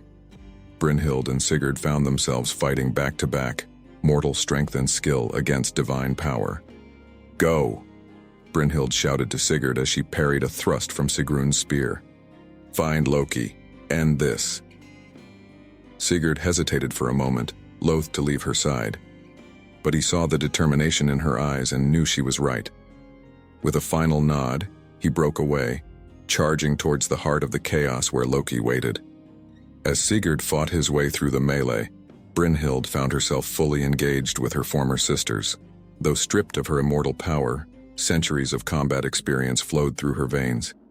She moved with a grace and skill that belied her mortal form, her sword a blur of motion as she held off the Valkyrie's assault. "Why do you persist?" Sigrun demanded as their blades locked. "You've lost everything, Brynhild. Your power, your place in Valhalla. For what? A doomed mortal and a dying world?" Brynhild's eyes flashed with defiance. "I've lost nothing that truly matters, Sigrun. I've gained a love deeper than any divine decree. I've found purpose in protecting those who cannot protect themselves. If that's not worth fighting for, then nothing is." With a surge of strength born of conviction, Brynhild broke the blade lock and went on the offensive. Her sword sang through the air, driving Sigrun back step by step. Meanwhile, Sigurd had finally reached Loki. The trickster god stood atop a mound of rubble, his form still shifting and changing, a manic glee in his eyes as he watched the destruction unfold. "Ah, the mortal hero arrives at last," Loki called out, his voice echoing strangely. Come to play the valiant savior, have you? Sigurd raised Gram, the sword's glow intensifying as if in response to Loki's presence. This ends now, Loki. Return the artifact and face the consequences of your actions. Loki's laughter was like shattering glass. And, oh no, my dear Sigurd, this is only the beginning. Can't you see the beauty of it? The old order swept away, a new world born from the ashes of the old. A world built on suffering and death, Sigurd retorted. I'll not let it come to pass. With that, he charged forward, Gram leaving trails of light in its wake as he swung at Loki. But the trickster god was inhumanly fast, dodging and weaving with impossible agility. You're out of your depth, mortal, Loki taunted as he danced away from Sigurd's attacks. How can you hope to stand against a god? But Sigurd pressed on, his face a mask of grim determination. With each swing, each thrust, he seemed to get closer to landing a blow. Loki's smile began to fade, replaced by a look of growing concern. Back across the battlefield, Brynhild had managed to disarm Sigrun, sending the Valkyrie's spear spinning away into the chaos. The other Valkyries hung back, watching warily, as Brynhild held her sword to Sigrun's throat. "Yield!" Brynhild demanded, her voice hoarse with exertion. Sigrun's eyes burned with defiance, but after a moment she nodded slightly. "You've proven your point, Brynhild. Perhaps there is more strength in mortality than we realized." As the Valkyries lowered their weapons, a hush fell over the battlefield. All eyes turned to the sky as a figure descended from the storm clouds above. Odin himself, the Allfather, come to witness the final moments of this cosmic conflict. Odin's single eye surveyed the scene, taking in the destruction, the battling armies, and finally settling on Brynhild and Sigurd. "So," his voice boomed across the realm, "it comes to this. Mortals, standing against the tide of fate itself." Brynhild and Sigurd found themselves drawn towards Odin, as if pulled by an invisible force. They came to stand before him, bloodied and exhausted but unbowed. "All-Father," Brynhild began, but Odin held up a hand to silence her. "I have watched your struggles, your sacrifices," he said, his voice surprisingly gentle. "You have shown a courage and determination that puts even the gods to shame." Loki materialized beside them, the artifact still clutched in his hands. "Oh, come now, father," he sneered. "Surely you're not going soft in your old age. The cycle of Ragnarok must be completed. It is written." Odin's eye flashed with anger. "Written by whom, Loki? By gods who fear change? By those who would sacrifice worlds for the sake of prophecy?" He turned back to Brynhild and Sigurd. "You have fought not for glory, not for a place in Valhalla, but for life itself, for the chance to forge your own destiny." With a gesture, Odin summoned Gungnir, his mighty spear. "The choice is yours. Take up my spear. Combined with the mortal valor you have shown and the power of Gram, you may yet have the strength to undo what Loki has wrought." Brynhild and Sigurd exchanged a glance, volumes spoken in that single look. Then as one they reached out and grasped Gungnir. Power unlike anything they had ever known coursed through them. They felt the weight of worlds, the turning of ages, the very essence of creation flowing through their joined hands. Loki's eyes widened in fear. "No, you can't! The prophecy!" But his words were cut off as Brynhild and Sigurd thrust Gungnir forward. A beam of pure creation energy lanced out, engulfing the artifact in Loki's hands. For a moment that seemed to stretch into eternity, the very fabric of reality hung in the balance. Then, with a sound like the birth of a universe, the artifact shattered. The rifts between worlds began to close, the armies of chaos fading like mist in the morning sun. As the light faded, Brynhild and Sigurd found themselves standing in a peaceful field, the horrors of battle, nothing more than a fading memory. Odin stood before them, a look of profound respect on his weathered face. "It is done," he said simply. "Ragnarok has been averted, the cycle broken, and it is to you, to mortals, that all owe thanks." Brynhild and Sigurd sank to their knees, overcome by exhaustion and the enormity of what had transpired. When they looked up again, they were surrounded by the gods of Asgard, the Valkyries, and the greatest heroes of Norse legend. Odin spoke again, his voice carrying to all assembled. Let it be known that on this day the fate of all creation was saved not by gods but by the courage and love of mortals. Brynhild, once a Valkyrie, now something far greater. Sigurd, a hero to rival any in Valhalla's halls. He extended his hands to them. Rise, and take your place among us. Not as servants, not as warriors to be used and discarded, but as equals. For you have proven that the strength of mortals can shake the very foundations of reality. As Brynhild and Sigurd stood, the assembled gods and heroes knelt before them. Even Loki, bound now in chains of his own making, bowed his head in grudging respect. Brynhild turned to Sigurd, tears of joy and disbelief shining in her eyes. Is this real? She whispered. Have we truly? Sigurd pulled her close, his arms strong and sure around her. It's real, he murmured. We've won, my love. And whatever comes next, we face it together. As the sun broke through the clouds, bathing Asgard in golden light, Brynhild and Sigurd shared a kiss that seemed to contain all the love, all the struggle, all the hope of their incredible journey.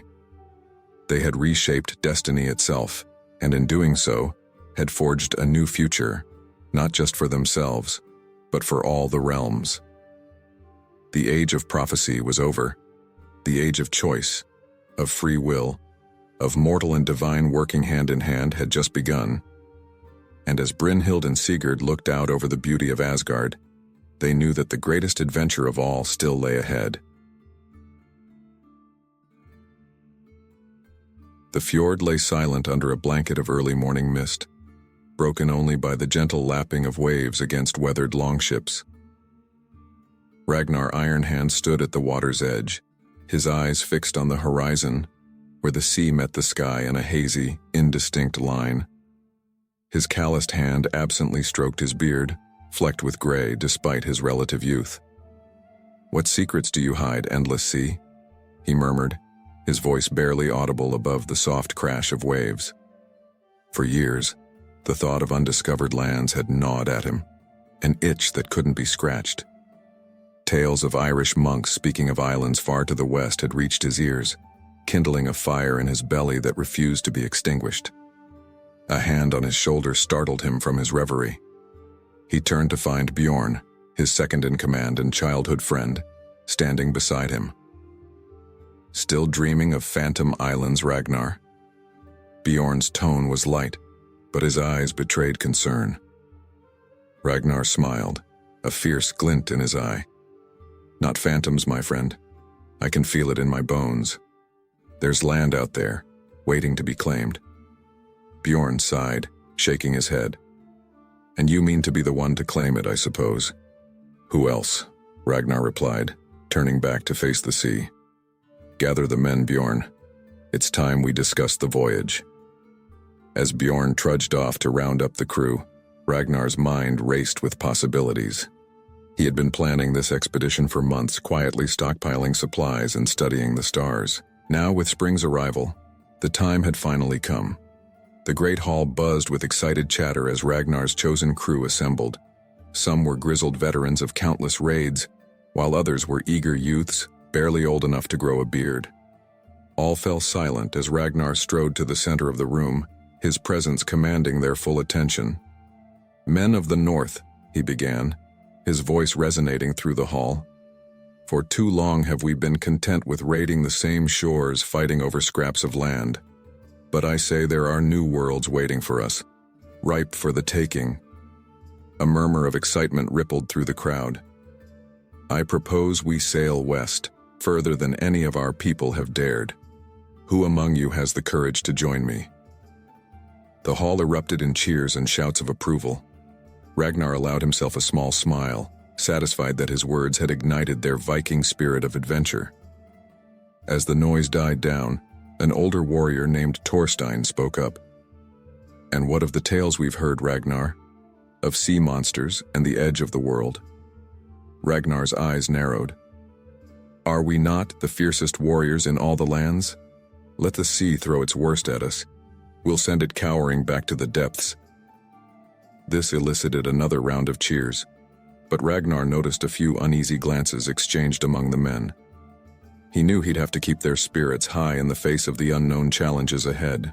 As the meeting dispersed, Ragnar made his way back to his home, his mind already on the preparations needed for the voyage. He pushed open the door to find Astrid, his wife, waiting for him with a look of apprehension on her face.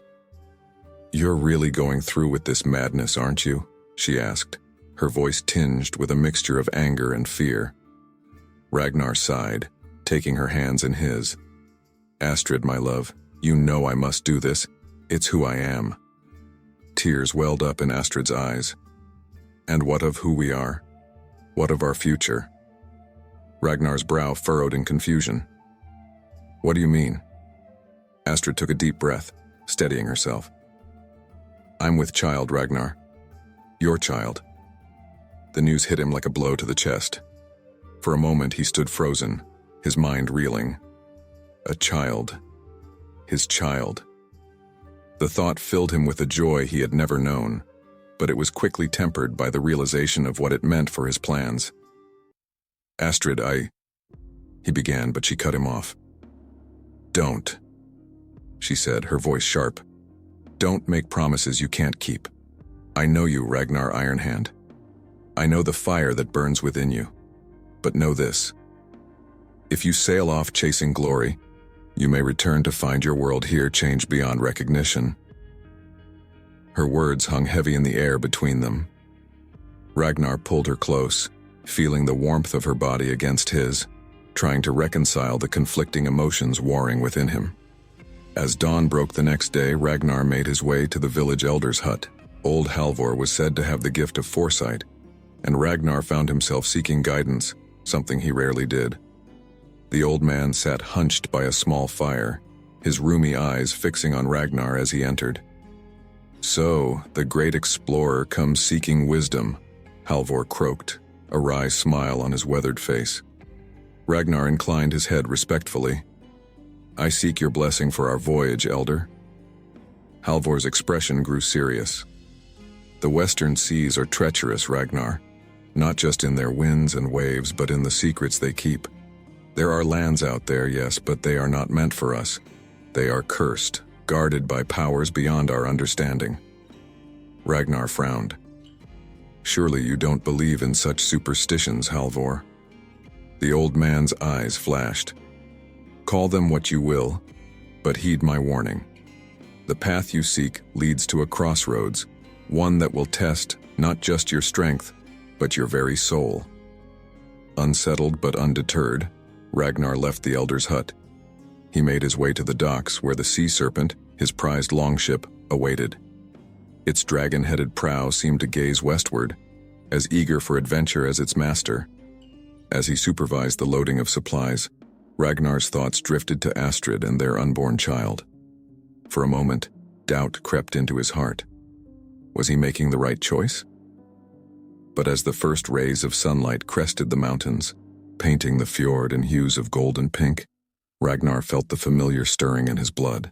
The call of the unknown was too strong to resist. "Are we ready?" Bjorn asked, appearing at his side. Ragnar nodded, his resolve firming. "Aye, it's time." As they cast off, Ragnar stood at the stern, watching his village shrink into the distance. He caught a glimpse of Astrid standing on the cliff overlooking the fjord, her hand resting on her belly. Their eyes met across the widening expanse of water, a silent exchange filled with love, fear, and the weight of unspoken words. Then she was gone, obscured by the morning mist as the sea serpent slipped out of the fjord and into the open sea.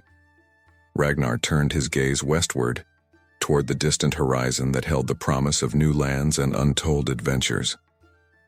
"Odin, All-Father," he whispered, "guide our ship and steel our hearts for whatever lies ahead." With that prayer on his lips, Ragnar Ironhand set sail into the unknown, leaving behind a life of certainty for the siren call of discovery, and the chance to etch his name in the annals of history. The sea serpent creaked and groaned as it crested another towering wave. Ragnar stood at the prow, his knuckles white as he gripped the dragon figurehead. Weeks had passed since they'd left the familiar fjords behind, and the endless expanse of gray sea was beginning to wear on even the hardiest of his crew. "Ragnar," Bjorn's voice carried over the wind. "We need to talk." Ragnar turned to see his second-in-command making his way carefully across the pitching deck. The man's face was gaunt, his eyes sunken from lack of sleep and poor rations. "What is it, old friend?" Ragnar asked, though he already knew the answer. Bjorn's voice was low, meant for Ragnar's ears alone. "The men are restless. Supplies are running low, and there's talk of turning back." Ragnar's jaw clenched. "We've come too far to turn back now." "Have we?" Bjorn challenged. "We've seen nothing but water for weeks. The men are beginning to think your new land is nothing but a fever dream." Before Ragnar could respond, a shout came from the stern. "Ship! Ship to starboard!" Both men whirled, eyes straining against the glare of the setting sun. There on the horizon was the unmistakable silhouette of a sail. "By the gods," Bjorn breathed. "Could it be one of ours?" Ragnar shook his head. No Viking ship would have ventured this far west. His eyes narrowed. "It's them, the Irish monks' ships." Excitement rippled through the crew as word spread. Ragnar bellowed orders, and the sea serpent surged forward, oars churning the water to foam as they gave chase. But as quickly as hope had blossomed, it withered. Dark clouds began to gather with unnatural speed, blotting out the sun and the mysterious ship with it. "Ragnar!" It was Thorstein, the older warrior, his face pale with fear. "This is an ill omen. We should turn back before it's too late." Ragnar's reply was cut short by a deafening crack of thunder. The sky opened up, unleashing a deluge that stung like needles against exposed skin. In moments, the sea was a roiling cauldron of angry waves and howling wind. "All hands!" Ragnar roared, fighting to be heard above the tempest. "Secure the sail! Oars in!" The crew scrambled to obey, but the storm's fury made every movement a battle. A massive wave crashed over the side, sweeping 2 men off their feet and into the churning sea. "Man overboard!" The cry went up, but Ragnar knew with grim certainty that there was no hope of rescue in such conditions. Hour after hour, the storm raged. The sea serpent was tossed about like a child's toy, creaking and groaning under the assault. Ragnar lashed himself to the mast, shouting encouragement to his men even as he fought his own terror. "Hold fast," he cried. "We are the children of Thor. Let him see our strength." A blinding flash of lightning illuminated the scene, and for a brief moment, Ragnar's blood ran cold. Looming out of the darkness were jagged rocks, their peaks hungry for the taste of splintering wood. "Hard to port!" Ragnar bellowed, praying to every god he knew that they could avoid the deadly hazard. The sea serpent heeled over dangerously as it turned, timbers screaming in protest. Ragnar felt, rather than heard, the sickening crunch as the ship's hull scraped against a submerged rock. Water began to pour in through the breach. "To the pumps!" Bjorn shouted, already moving to organize the effort to keep the ship afloat. Ragnar fought his way to the stern, taking the steering oar from the exhausted helmsman. His arms burned with the effort of keeping the ship pointed into the waves, knowing that to be broadside would mean certain doom. As dawn broke, the storm began to lose its fury. The wind died down to a dull roar, and the waves, while still mountainous, no longer threatened to swamp the ship with each pass. Ragnar allowed himself a moment of hope. They had survived the night, but the ordeal was far from over. As the gray light of morning revealed the extent of the damage, Ragnar's heart sank. The sea serpent was a battered wreck, its proud dragon head hanging at an odd angle, half of the oars missing or shattered. Worst of all, the leak in the hull continued to worsen, despite the crew's best efforts at the pumps. "Ragnar," Bjorn approached, his voice hoarse from shouting over the storm. "We can't keep this up, the ship is dying." Ragnar nodded grimly.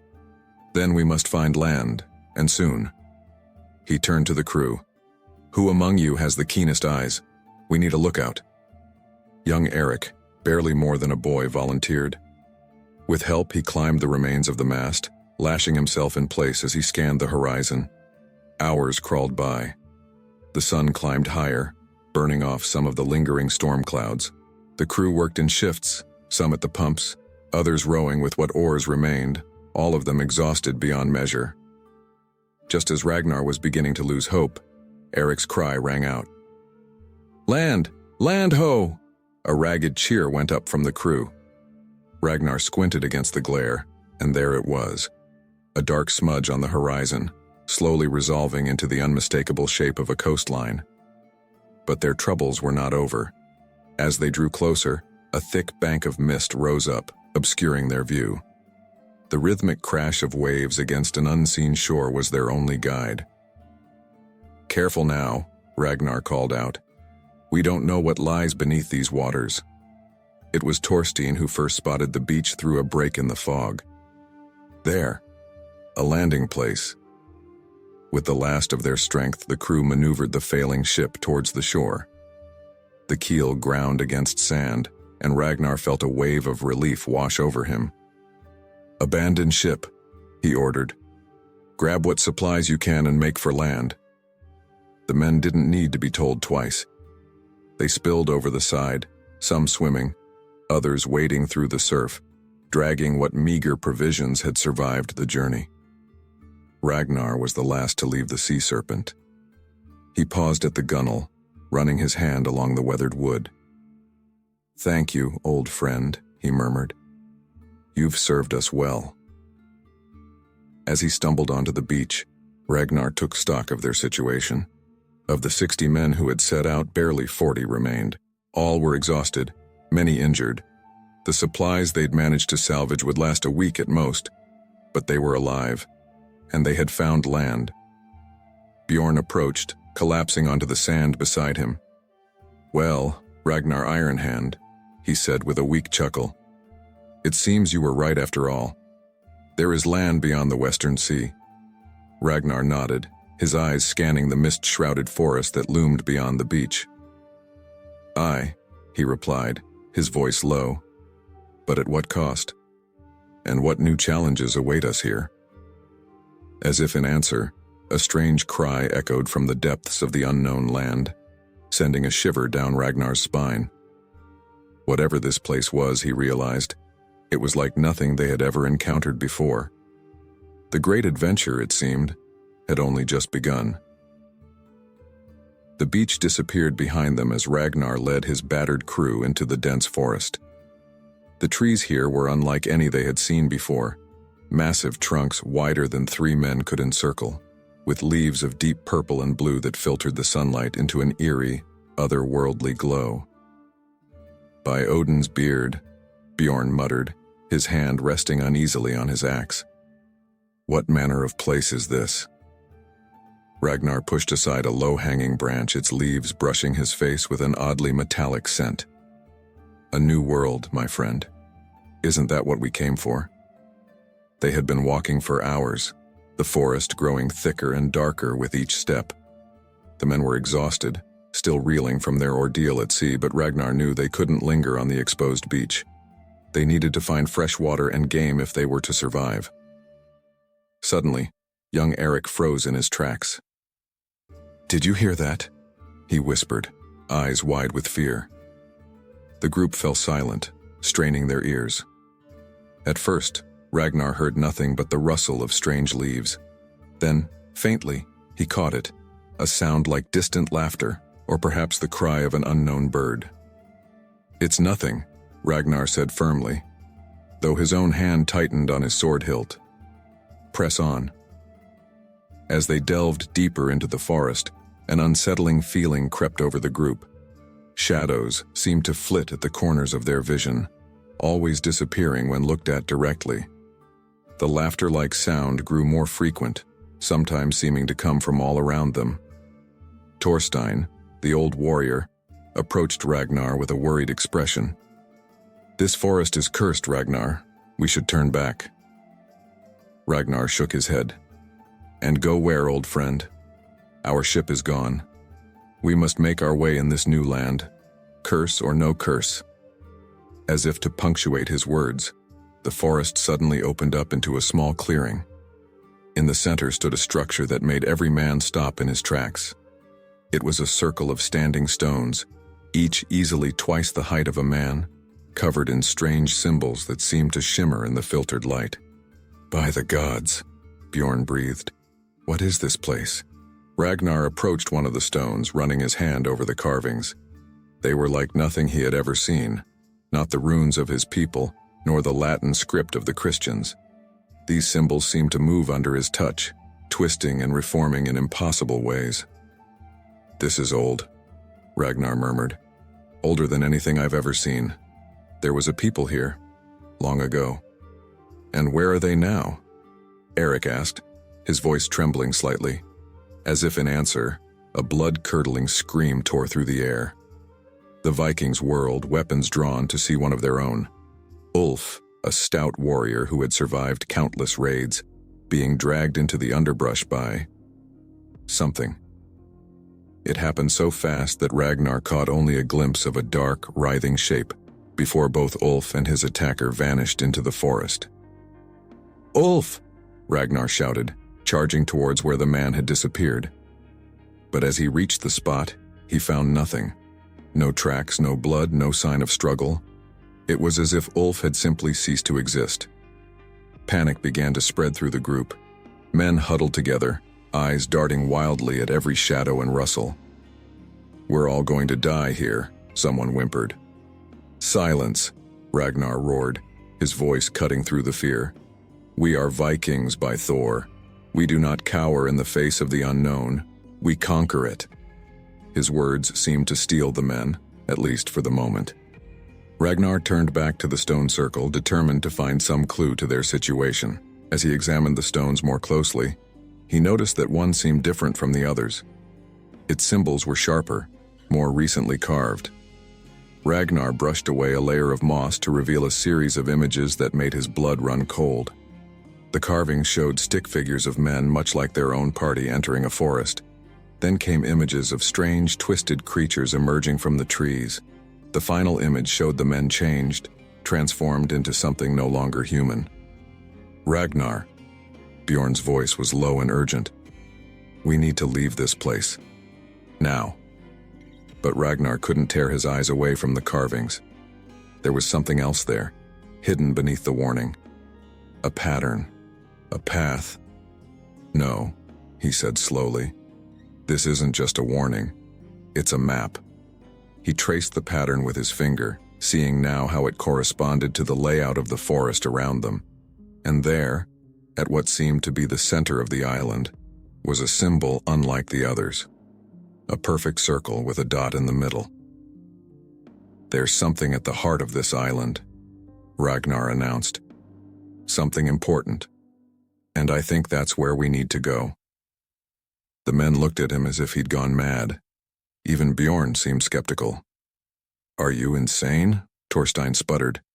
"Did you not see what just happened to Ulf? This place wants us dead." Ragnar turned to face his crew, his eyes blazing with the fire of discovery. "Listen to me. We came here seeking glory, seeking to carve our names in the sagas. Do you think that was ever going to be easy? Whatever is happening here, whatever took Ulf, it's part of something bigger, something that could make us legends." He pointed to the carved map. "This shows us the way. Yes, it's dangerous. Yes, we may die.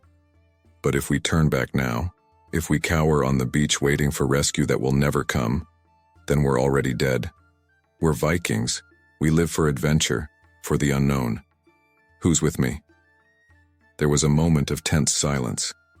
Then, slowly, Bjorn stepped forward. "I've followed you into battle more times than I can count, Ragnar Ironhand. I won't stop now." One by one, the other men nodded their agreement, some more reluctantly than others. The fear was still there in their eyes, but it was overshadowed by something else now: determination and the faint glimmer of hope. Ragnar clapped Bjorn on the shoulder, then turned to face the deepening gloom of the forest. The strange laughter sounded again, closer now, but Ragnar set his jaw and took a step forward. "Stay close," he ordered. Watch each other's backs. Whatever happens, we face it together." With that, Ragnar led his men deeper into the whispering forest, towards the heart of the island and whatever secrets, or horrors, awaited them there. The trees seemed to close in behind them, and for a moment, Ragnar thought he saw faces in the bark, watching their progress with ancient, unknowable eyes. But there was no turning back now. For better or worse, their path was set, and Ragnar Ironhand, Viking explorer and warrior, strode forward to meet his destiny. The dense, whispering forest suddenly gave way, and Ragnar found himself blinking in bright sunlight. Before him stretched a vast valley, a riot of colors and life unlike anything he had ever seen. Exotic flowers in hues of deep crimson and shimmering gold carpeted the ground, while strange beasts with iridescent scales basked on sun-warmed rocks. "By all the gods," Bjorn breathed, coming to stand beside Ragnar. "It's beautiful." Ragnar nodded, his eyes scanning the landscape. "Aye, and bountiful too. Look there." He pointed to a group of deer-like creatures grazing nearby, their antlers spiraling in impossible patterns. "We'll eat well tonight." As the Vikings made their way down into the valley, the air filled with unfamiliar bird calls and the buzz of insects. The men's spirits lifted, the horrors of the whispering forest fading in the face of this new wonder. Young Eric was the first to spot the stream, its waters crystal clear and inviting. "Water!" he cried, rushing forward. "Wait!" Ragnar's command came too late. As Eric knelt by the stream, a shape exploded from the water, a fish as long as a man's arm with teeth like daggers. It snapped at Eric's hand, missing by a hair's breadth. Eric fell back with a yelp, his face pale. Ragnar helped him up, scanning the stream warily. "It seems not everything here is as welcoming as it appears," he muttered. They made camp on a small rise, well away from the treacherous stream. As night fell, strange lights began to dance in the sky, curtains of green and purple that shimmered and flowed like silk in the wind. Thorstein eyed the lights nervously. "More magic," he grumbled. "This place is unnatural, Ragnar. We should never have come." Before Ragnar could respond, a shout went up from the sentries. "Movement in the trees!" The Vikings leapt to their feet, weapons at the ready. From the edge of the forest emerged a group of people unlike any they had ever seen. Their skin was a deep blue-green, patterned with swirling designs that seemed to shift and change. They were tall and lithe, with large, almond-shaped eyes that reflected the starlight. For a long moment, the two groups stared at each other in stunned silence. Then one of the strangers stepped forward, raising an empty hand in what was clearly a gesture of peace. Ragnar matched the gesture, handing his sword to Bjorn before approaching the stranger. Up close, he could see that the shifting patterns on their skin were actually tiny scales like those of a fish. The stranger spoke, their language a melodic series of clicks and whistles. Ragnar shook his head, tapping his ear to indicate he didn't understand. The stranger nodded, then slowly reached out to touch Ragnar's forehead. Ragnar tensed but allowed the contact. A strange tingling sensation spread through his skull, and suddenly, impossibly, he could understand their words.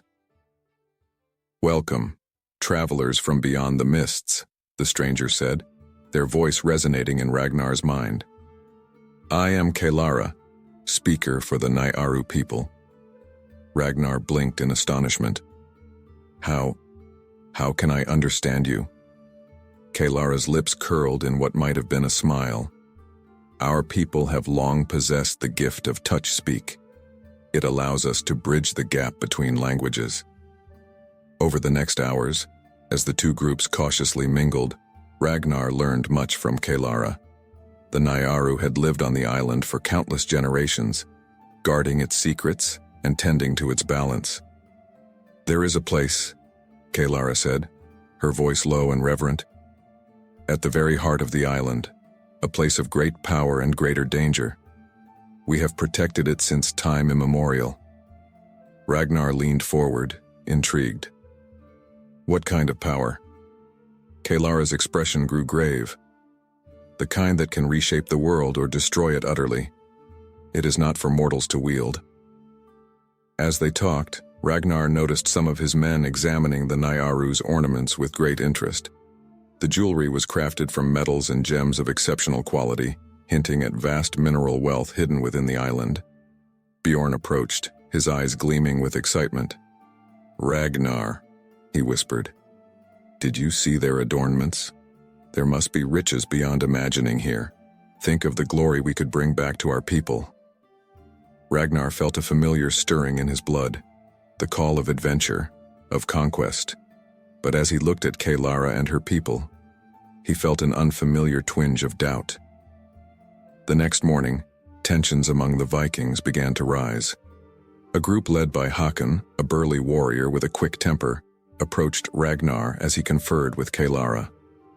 "Ragnar," Håkon called, his voice carrying a challenge. "We've been talking. This island is ripe for the taking. These blue-skinned weaklings couldn't stand against us. We should claim this land and its riches for our own." Kalara stiffened beside Ragnar, her eyes narrowing. Ragnar held up a hand, silencing Håkon. "We are guests here, Håkon. We will not repay the Nyaru's hospitality with violence." Håkon spat on the ground. "Hospitality? They're hiding the best from us, hoarding the real treasures. I say we take what we want by force if necessary." A murmur of agreement rose from some of the Vikings. Ragnar saw the situation balancing on a knife's edge. He stepped forward, his voice ringing with authority. "Enough! We are not savages to turn on those who have shown us kindness. We came here seeking glory, yes, but not at the cost of our honor." Håkon's face darkened with anger. "You've grown soft, Ragnar Ironhand. Perhaps it's time for new leadership." The tension in the air was palpable. Ragnar's hand tightened on his sword hilt, ready for Håkon's challenge. But before the situation could escalate further, a bone-chilling screech tore through the air. All eyes turned to the forest's edge, where a monstrous shape was emerging from the shadows. It was like nothing Ragnar had ever seen. A writhing mass of tentacles and eyes, its body constantly shifting and reforming. "The Nameless One!" Kalara cried, her voice filled with terror. "It has broken through the ancient wards." As the creature lumbered towards them, Ragnar made a split-second decision. He turned to Håkon and the other Vikings, his voice carrying the unmistakable tone of command. "If you want glory, there it is. Defend these people and their home. Prove yourselves warriors worthy of the sagas." With a mighty war cry, the Vikings charged as one, their earlier disagreements forgotten in the face of a common enemy. Ragnar led the charge, his sword flashing in the sunlight as he prepared to face this new, impossible threat. As battle was joined, Ragnar caught Kalara's eye. There was surprise there, and something else, a glimmer of hope. Whatever the outcome of this fight, Ragnar knew that the real test, the choice between glory and preservation, was still to come. The night was thick with the scent of unfamiliar flowers when Ragnar bolted upright, his heart pounding. In his dreams, he had seen Astrid, her belly swollen with their child, calling out to him across a vast, storm-tossed sea. Her voice still echoed in his ears as he wiped the cold sweat from his brow. "Astrid," he whispered into the darkness, the name a prayer and a lament. "Another dream?" Bjorn's voice came from nearby. His old friend had taken to sleeping close, ever watchful for signs of the strange creatures that prowled the island's nights. Ragnar nodded, knowing Bjorn could see him in the faint phosphorescent glow that seemed to permeate everything here. "Aye, they're getting more vivid. It's as if she's really here just beyond my reach." Bjorn sat up, his face etched with concern. "Perhaps it's a sign, Ragnar. A sign that we've been away too long." Before Ragnar could respond, a soft voice called from the edge of their camp. "Ragnar, are you unwell?" It was Kira, daughter of the Nyaru chief. In the weeks since their encounter with the Nameless One, she had taken it upon herself to teach Ragnar and his men the ways of her people. Now she approached, her blue-green skin shimmering faintly in the night. "Just dreams, Kira," Ragnar assured her. "Nothing to worry about." Kira tilted her head, her large eyes unblinking. Dreams are never just dreams here, Ragnar. They are messages from the island itself. Tell me. Hesitantly, Ragnar recounted his vision of Astrid. As he spoke, Kira's expression grew troubled. Your mate calls to you across the great waters, she said softly. The child she carries, it grows restless. There is a connection here that runs deeper than blood. Ragnar felt a chill run down his spine. What do you mean? Kira shook her head. I am not sure. But come. While sleep eludes you, let us continue your lessons. Understanding may bring peace. As the night deepened, Kira taught Ragnar more of the Nai Aru language, its clicks and whistles becoming more familiar to his tongue. She spoke of her people's customs, of the delicate balance they maintained with the island's mysterious forces. Our ancestors came here long ago, she explained, fleeing a great calamity in their homeland. They found this island teeming with life and power beyond imagining. But with that power came danger. Ragnar leaned forward, intrigued. The Nameless One? Kira nodded gravely. And others like it. Beings from beyond the veil of reality, drawn to the island's energy. Our people learned to keep them at bay, to maintain the barriers between worlds. It is our sacred duty. As dawn broke, painting the sky in hues of lavender and gold, Ragnar found himself pondering Kira's words. The island's mysteries seemed to deepen with each passing day. A commotion at the edge of the camp drew his attention. Hakon and a group of Vikings were returning from a hunting expedition, laden with strange beasts. One creature looked like a cross between a boar and a lizard, its scaled hide glinting in the morning light. Feast your eyes, Ragnar, Hakon called out, his earlier hostility seemingly forgotten in the thrill of the hunt. Have you ever seen such game? This island is a paradise. The men gathered around, marveling at the exotic catch, but Ragnar noticed Bjorn standing apart, his face troubled. What is it, old friend? Ragnar asked, approaching him.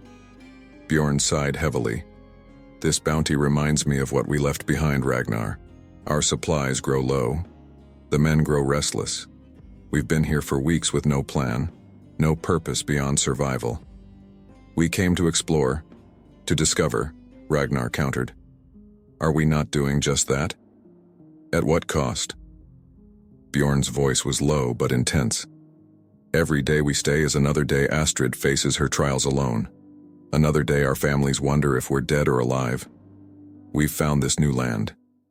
Is it not time to return home with news of our discovery? Ragnar felt the weight of Bjorn's words settle on his shoulders. He thought of Astrid, of the child growing within her.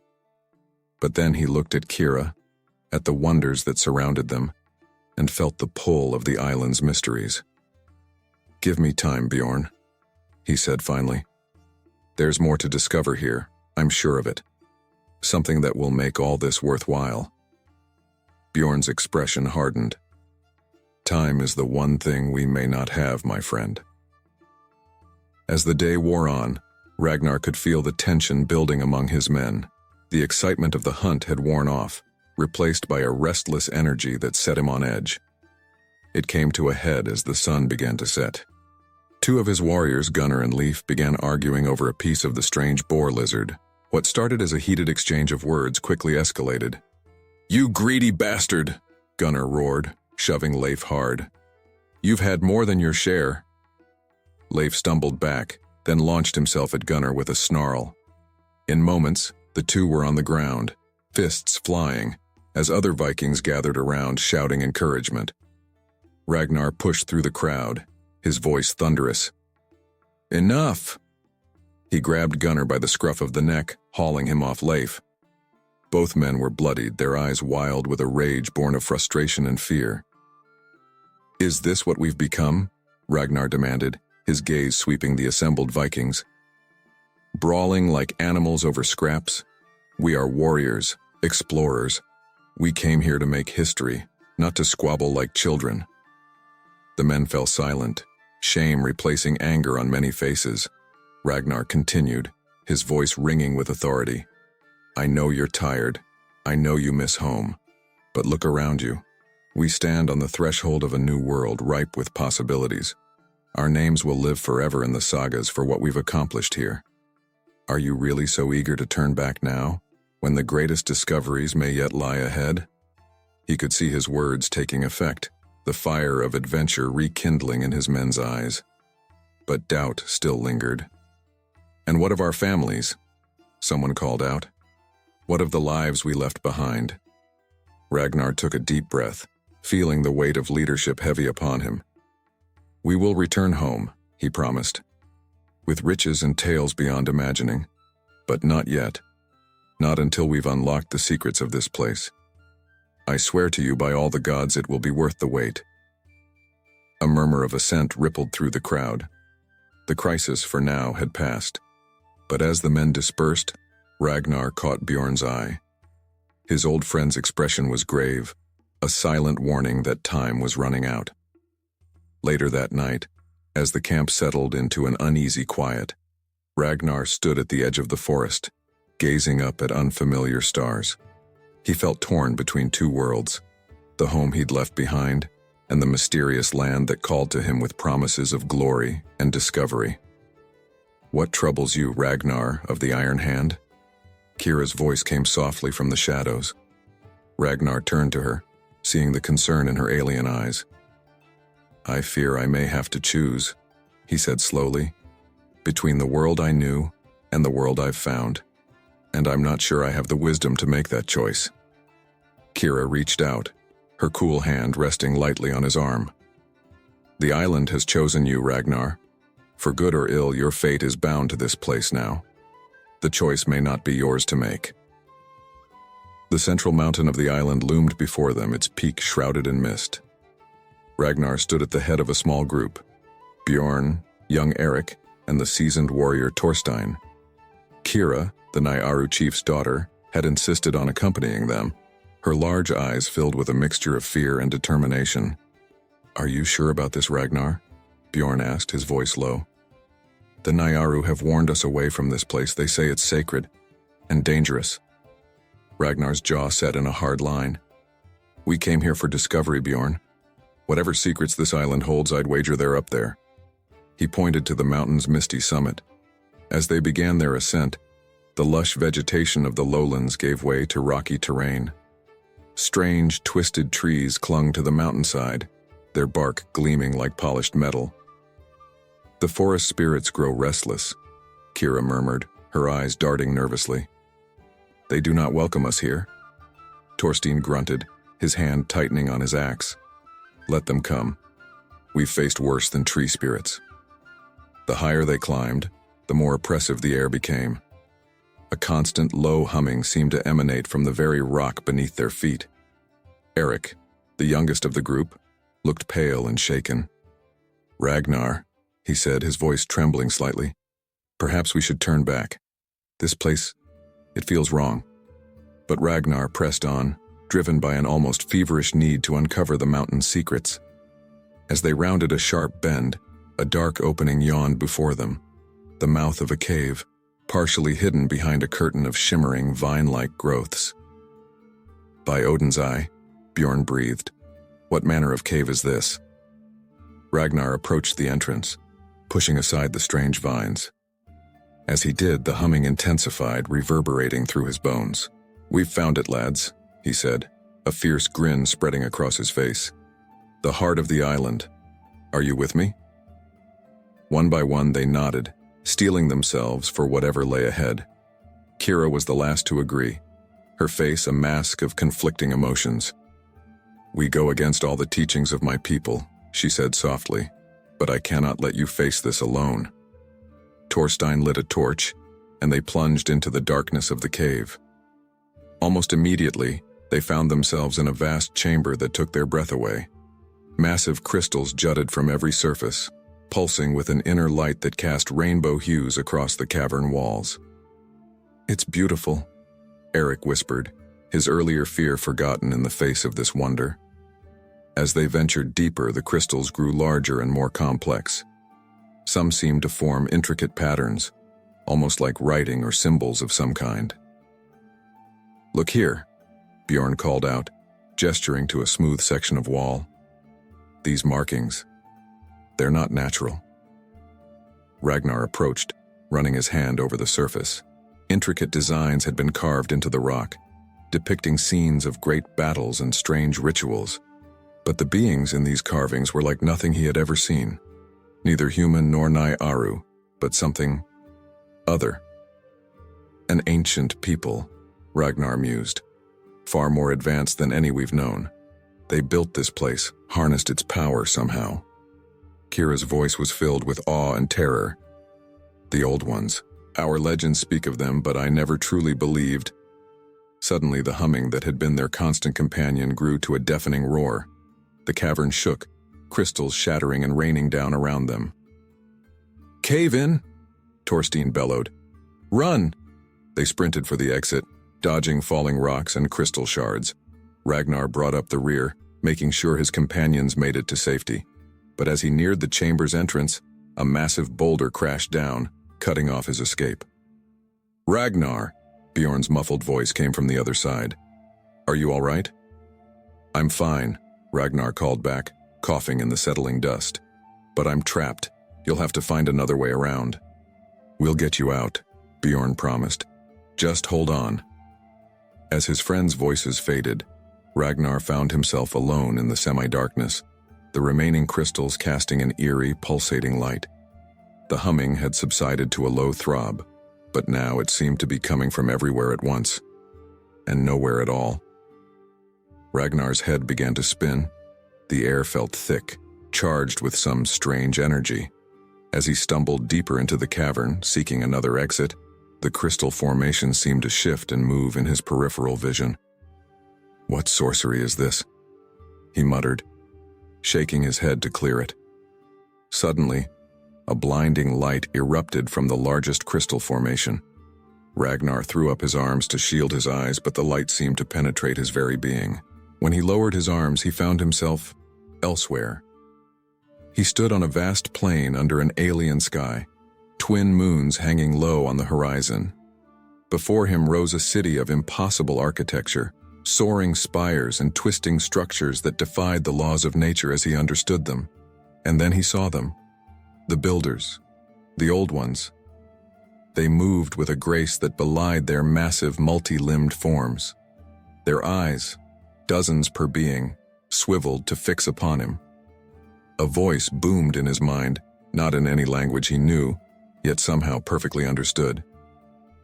"At last, the seed we planted bears fruit." Ragnar fell to his knees, overwhelmed by the sheer alienness of what he was experiencing. What are you?" he managed to croak. "We are the Shapers, the gardeners of worlds, and you, little one, are the culmination of our greatest experiment." Images flooded Ragnar's mind, eons of history compressed into moments. He saw the Old Ones seeding countless worlds with life, guiding evolution, waiting for the day when their creations would be ready to join them among the stars. But why? Ragnar asked, his entire worldview crumbling around him. To stave off the heat death of all things, to preserve consciousness in the face of entropy. You are our legacy, our hope. The visions shifted, showing him glimpses of possible futures. Humanity spreading across the stars, evolving into beings of pure energy, merging with the very fabric of the universe itself. "This can't be real," Ragnar whispered, his mind reeling. "Reality is far vaster than you have ever imagined, little one. You stand at a crossroads. The choices you make here will shape the destiny of your kind." The light began to fade, the alien landscape dissolving around him. As Ragnar felt himself being pulled back to his own reality, the voice echoed one last time in his mind. "Choose wisely, seed of earth. The cosmos awaits." Ragnar came to with a gasp, finding himself back in the crystal cavern. But nothing would ever be the same. The beliefs that had shaped his entire life, gods, glory, the very nature of reality itself, lay shattered at his feet. As he heard Bjorn and the others calling his name, having found another way into the chamber, Ragnar struggled to compose himself. How could he explain what he had seen? How could he lead his people with the weight of this knowledge pressing down upon him? One thing was certain. The choice between glory and preservation was far more monumental than he had ever imagined. The forest was unnaturally quiet as Ragnar approached the Viking camp. His mind still reeled from the visions he'd experienced in the mountain, but a growing sense of unease pushed those thoughts aside. Something was wrong. As he emerged from the tree line, the scene before him confirmed his worst fears. The camp was in disarray, tents torn down, supplies scattered, and there in the center of it all stood Bjorn, issuing orders to a group of armed men. "Bjorn," Ragnar called out, his voice cutting through the chaos. "What in Odin's name is going on here?" Bjorn turned, his face a mask of grim determination. "Ah, Ragnar, you've returned. I was beginning to wonder if the mountain had claimed you." Ragnar approached cautiously, noting the way the other men gripped their weapons. "Explain yourself, old friend. Why does our camp look like it's been raided by berserkers?" Bjorn's laugh was cold and mirthless. "Raided? No, Ragnar. We're preparing to take what should have been ours from the beginning." A chill ran down Ragnar's spine as understanding dawned. "The Nyaru village. Bjorn, tell me you haven't what?" Bjorn snapped. "Haven't done what needed to be done? While you chased visions and glory in that cursed mountain, I listened to the men. They're tired, Ragnar. Tired of waiting, tired of your endless quest for, what? Some grand destiny?" Ragnar's hand moved to his sword hilt. "We are guests here, Bjorn. The Nyaru have shown us nothing but kindness." "Kindness," Bjorn spat. "They've held us back, kept us from the true riches of this island. No more. We take what we want, and then we leave this God's forsaken place." Before Ragnar could respond, a commotion erupted from the direction of the Nyaru village. Smoke rose above the treetops and the sound of screams carried on the wind. "No," Ragnar breathed. He turned to Bjorn, fury blazing in his eyes. "What have you done?" Bjorn stood his ground. "What you should have done weeks ago. The raid has already begun, Ragnar. Join us, or stand aside." For a moment Ragnar saw not his old friend, but a stranger wearing Bjorn's face. He drew his sword. "I'll do neither. This ends now, Bjorn." But before he could take a step, rough hands seized him from behind. Hakon's voice growled in his ear. "I told you he'd gone soft, Bjorn.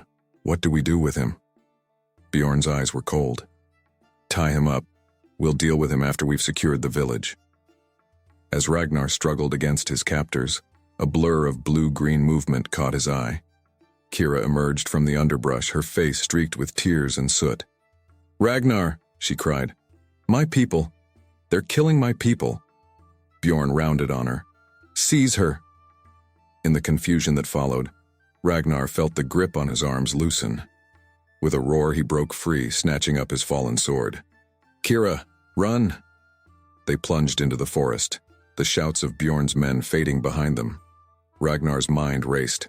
How had it come to this? His own men, turned to savagery and betrayal. As they paused to catch their breath, Kira turned to him, her large eyes filled with anguish. "Why, Ragnar? Why would your people do this?" Ragnar's shoulders sagged. Greed, fear, a desire for home that turned to desperation. He met her gaze. "I'm sorry, Kira. I never wanted this." She nodded, her expression hardening. "Then help me stop it.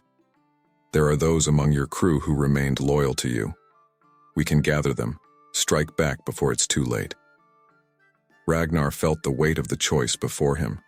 To fight against his own men, his own people, but the visions from the mountain flashed in his mind. The fate of so much more than just this island hung in the balance.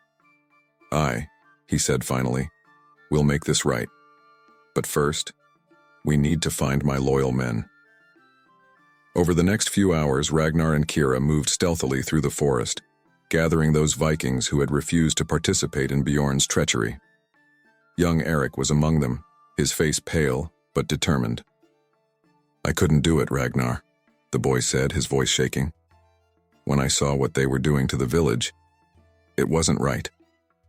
Ragnar clasped his shoulder. You showed true courage, lad. Now we need that courage again. As night fell, Ragnar surveyed the small band he'd assembled. A dozen Vikings, along with a handful of Nyaru warriors who had escaped the initial attack. It wasn't much against Bjorn's forces, but it would have to do.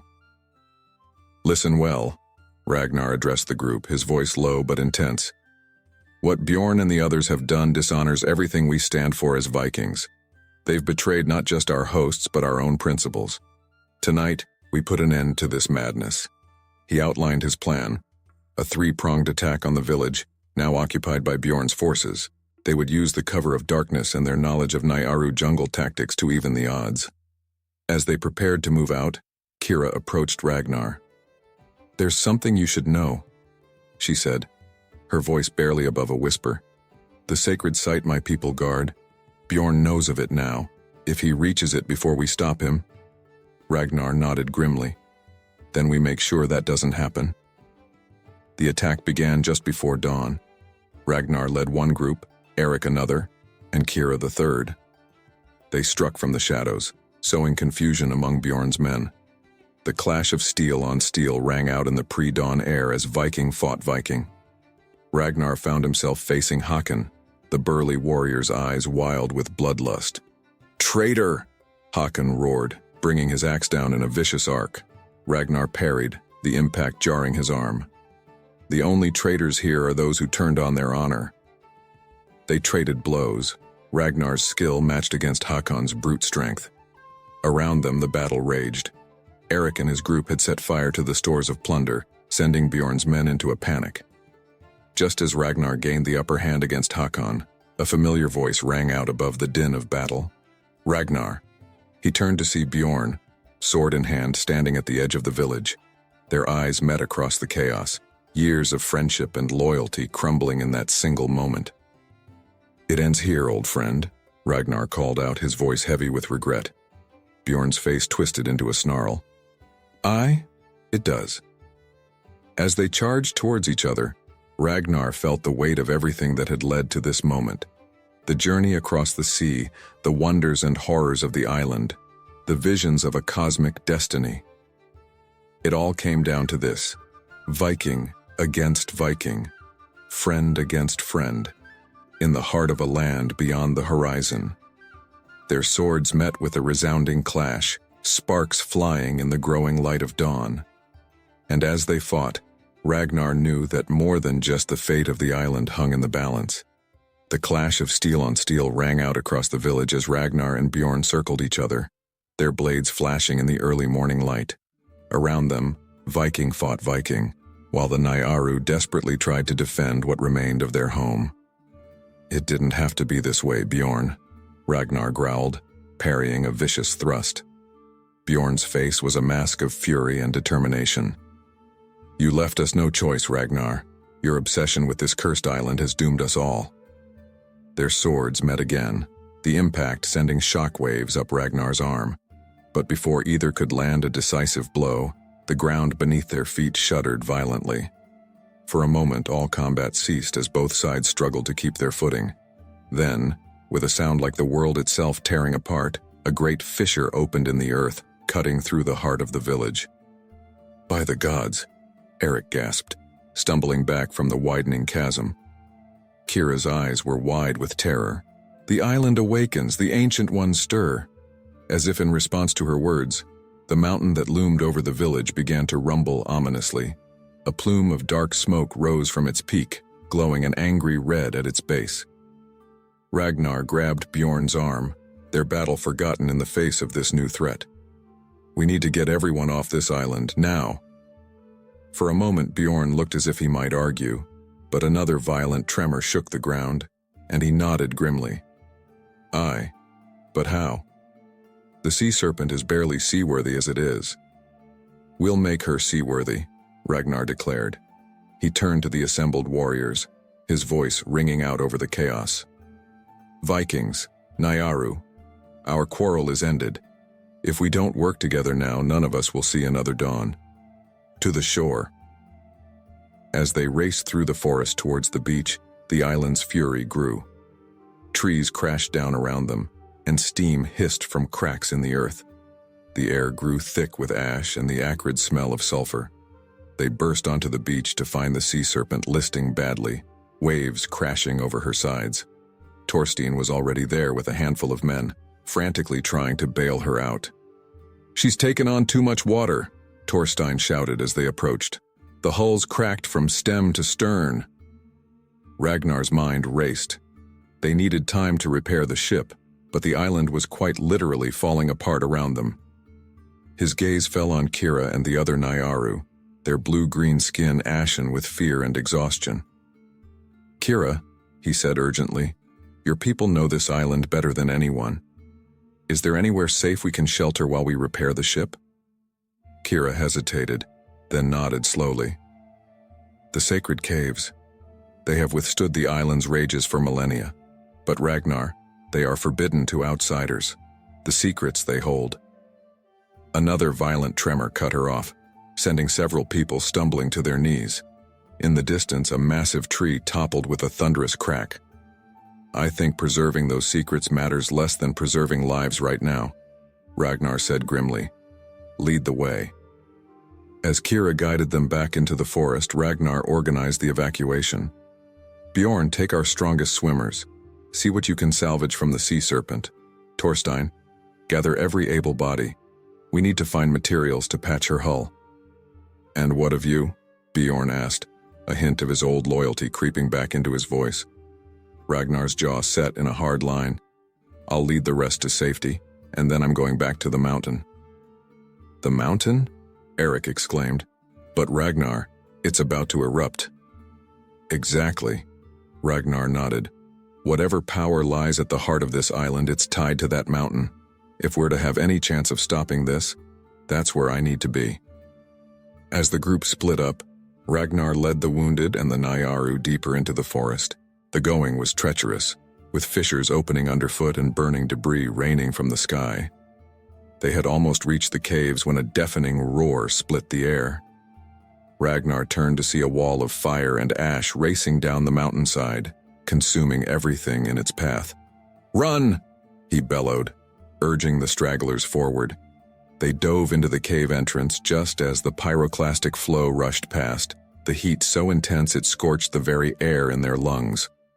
For long moments, they huddled in the darkness, the sound of the island's destruction echoing around them. As the initial danger passed, Ragnar took stock of their situation. The caves were vast, stretching deep into the mountain.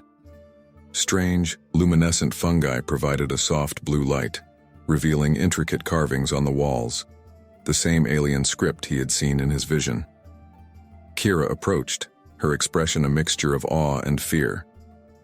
"These caves, they are the heart of our people's history, the source of our connection to the island." Ragnar nodded, running his hand over the ancient symbols. "And perhaps the key to saving us all." But even as he spoke, a new tremor shook the cave, more violent than any before. Dust and small rocks rained down from the ceiling. "The mountain is tearing itself apart," one of the Nyaru elders said, his voice quavering. "Soon, these caves will be our tomb." Ragnar felt the weight of leadership settle heavily on his shoulders. He thought of the sea serpent, their only hope of escape lying broken on the shore. Of Bjorn and the others, risking their lives to repair her. Of the vision he had experienced, the cosmic importance of the choice before him. "No," he said firmly. "I won't accept that. There must be a way to stop this." Kira's eyes widened. The heart chamber, the place where the old ones left their greatest secrets. But Ragnar, no outsider has ever. "Take me there," Ragnar interrupted. "Whatever power this island holds, whatever secrets your ancestors guarded, the time for hiding them is past. If we don't act now, everything will be lost." For a moment, Kira looked as if she might refuse. Then, with a small nod, she turned and led Ragnar deeper into the cave system. As they walked, the carvings on the walls grew more complex, more alien. The air hummed with a strange energy that set Ragnar's teeth on edge. Finally, they emerged into a vast chamber, dominated by a pillar of swirling, multicolored light. "The heart of the island," Kira whispered. Ragnar approached the pillar, feeling the power emanating from it in waves. This was it, the source of the island's mysteries, the key to their salvation or their doom. But as he reached out to touch it, Kira's hand on his arm stopped him. "Ragnar, wait. If you do this, there's no going back. The knowledge, the power, it will change you. Change everything." Ragnar met her gaze, seeing the weight of generations of guardianship in her eyes. He thought of Astrid, of their unborn child, of the home and the people he had left behind. Then he thought of the vision he had seen, of humanity's cosmic destiny. "Sometimes," he said softly, "change is necessary." With that, he plunged his hand into the swirling light. Knowledge and power flooded his mind, overwhelming in its intensity. He saw the history of the island, of the universe itself, unfolding before him, and he saw what needed to be done. As Ragnar's consciousness expanded, melding with the very essence of the island, he made his choice. Not just for himself, not just for his people, but for all of humanity. The age of Vikings, of petty conquests and earthly glory, was ending. A new age, an age of exploration, of reaching for the stars, was about to begin. And as the island shuddered around them, Ragnar Ironhand stood at the threshold of a new world, ready to guide his people into an unimaginable future. The sea serpent creaked and groaned as it rode the swell of another massive wave. Ragnar stood at the prow, his knuckles white as he gripped the dragon figurehead. The repairs they'd managed before fleeing the island were holding, but barely. Every pitch and roll of the ship sent a shudder through the hull that Ragnar felt in his very bones. "How much farther, do you think?" Bjorn's voice came from behind him, uncharacteristically subdued. Ragnar turned to face his old friend, noting the dark circles under his eyes, the gauntness of his cheeks. They all looked like that now, haggard, worn to the bone by weeks of endless sea and dwindling hope. "I don't know," Ragnar admitted. "The stars are wrong here, nothing's where it should be." Bjorn nodded grimly. "The men are talking, Ragnar. They say we're lost, that we'll never see home again." Before Ragnar could respond, a shout came from the lookout. "Ship ahoy, off the starboard bow." Both men rushed to the side, straining their eyes against the glare of the setting sun. There, on the horizon, was the unmistakable silhouette of a sail. "One of ours?" Bjorn asked, hope creeping into his voice. Ragnar shook his head. No Viking ship would have ventured this far into unknown waters. His eyes narrowed. "And they're changing course, heading straight for us." "Hostile?" "We have to assume so. Sound the alarm. All hands to battle stations." As the crew scrambled to prepare for a possible fight, Ragnar felt the weight of leadership settle heavily on his shoulders. They were in no condition for a battle. Their numbers were depleted, their strength sapped by weeks of poor rations and harsh conditions. The approaching ship grew larger, its design unlike anything Ragnar had ever seen. Its hull was sleek and dark, cutting through the waves with unnatural speed. And on its deck, "By the gods," Bjorn breathed. "What manner of men are those?" The figures on the other ship were tall and lithe, their skin a deep blue-green that seemed to shimmer in the fading light. Ragnar's heart clenched as he thought of Kira and the Nai-Aru they'd left behind. "Not men at all, I think," Ragnar murmured. As the strange ship drew alongside, a voice boomed out, not in any language Ragnar knew, yet somehow perfectly understood. "Children of Earth, you have strayed far from your home." Ragnar stepped forward, his voice carrying across the waves. "We seek only to return to our people. We mean you no harm." There was a pause then. "The seed we planted has grown strong, but it is not yet time for the harvest. Return to your shores, Ragnar Ironhand. Your destiny awaits." With that, the strange ship seemed to shimmer and fade, disappearing as if it had never been there at all. The crew stood in stunned silence for a long moment. Then Håkon, one of the more vocal dissenters, spoke up. What devilry is this, Ragnar? What have you led us into? Ragnar turned to face his men, seeing the fear and doubt in their eyes. I've led us to the threshold of a new world, he said, his voice ringing with conviction.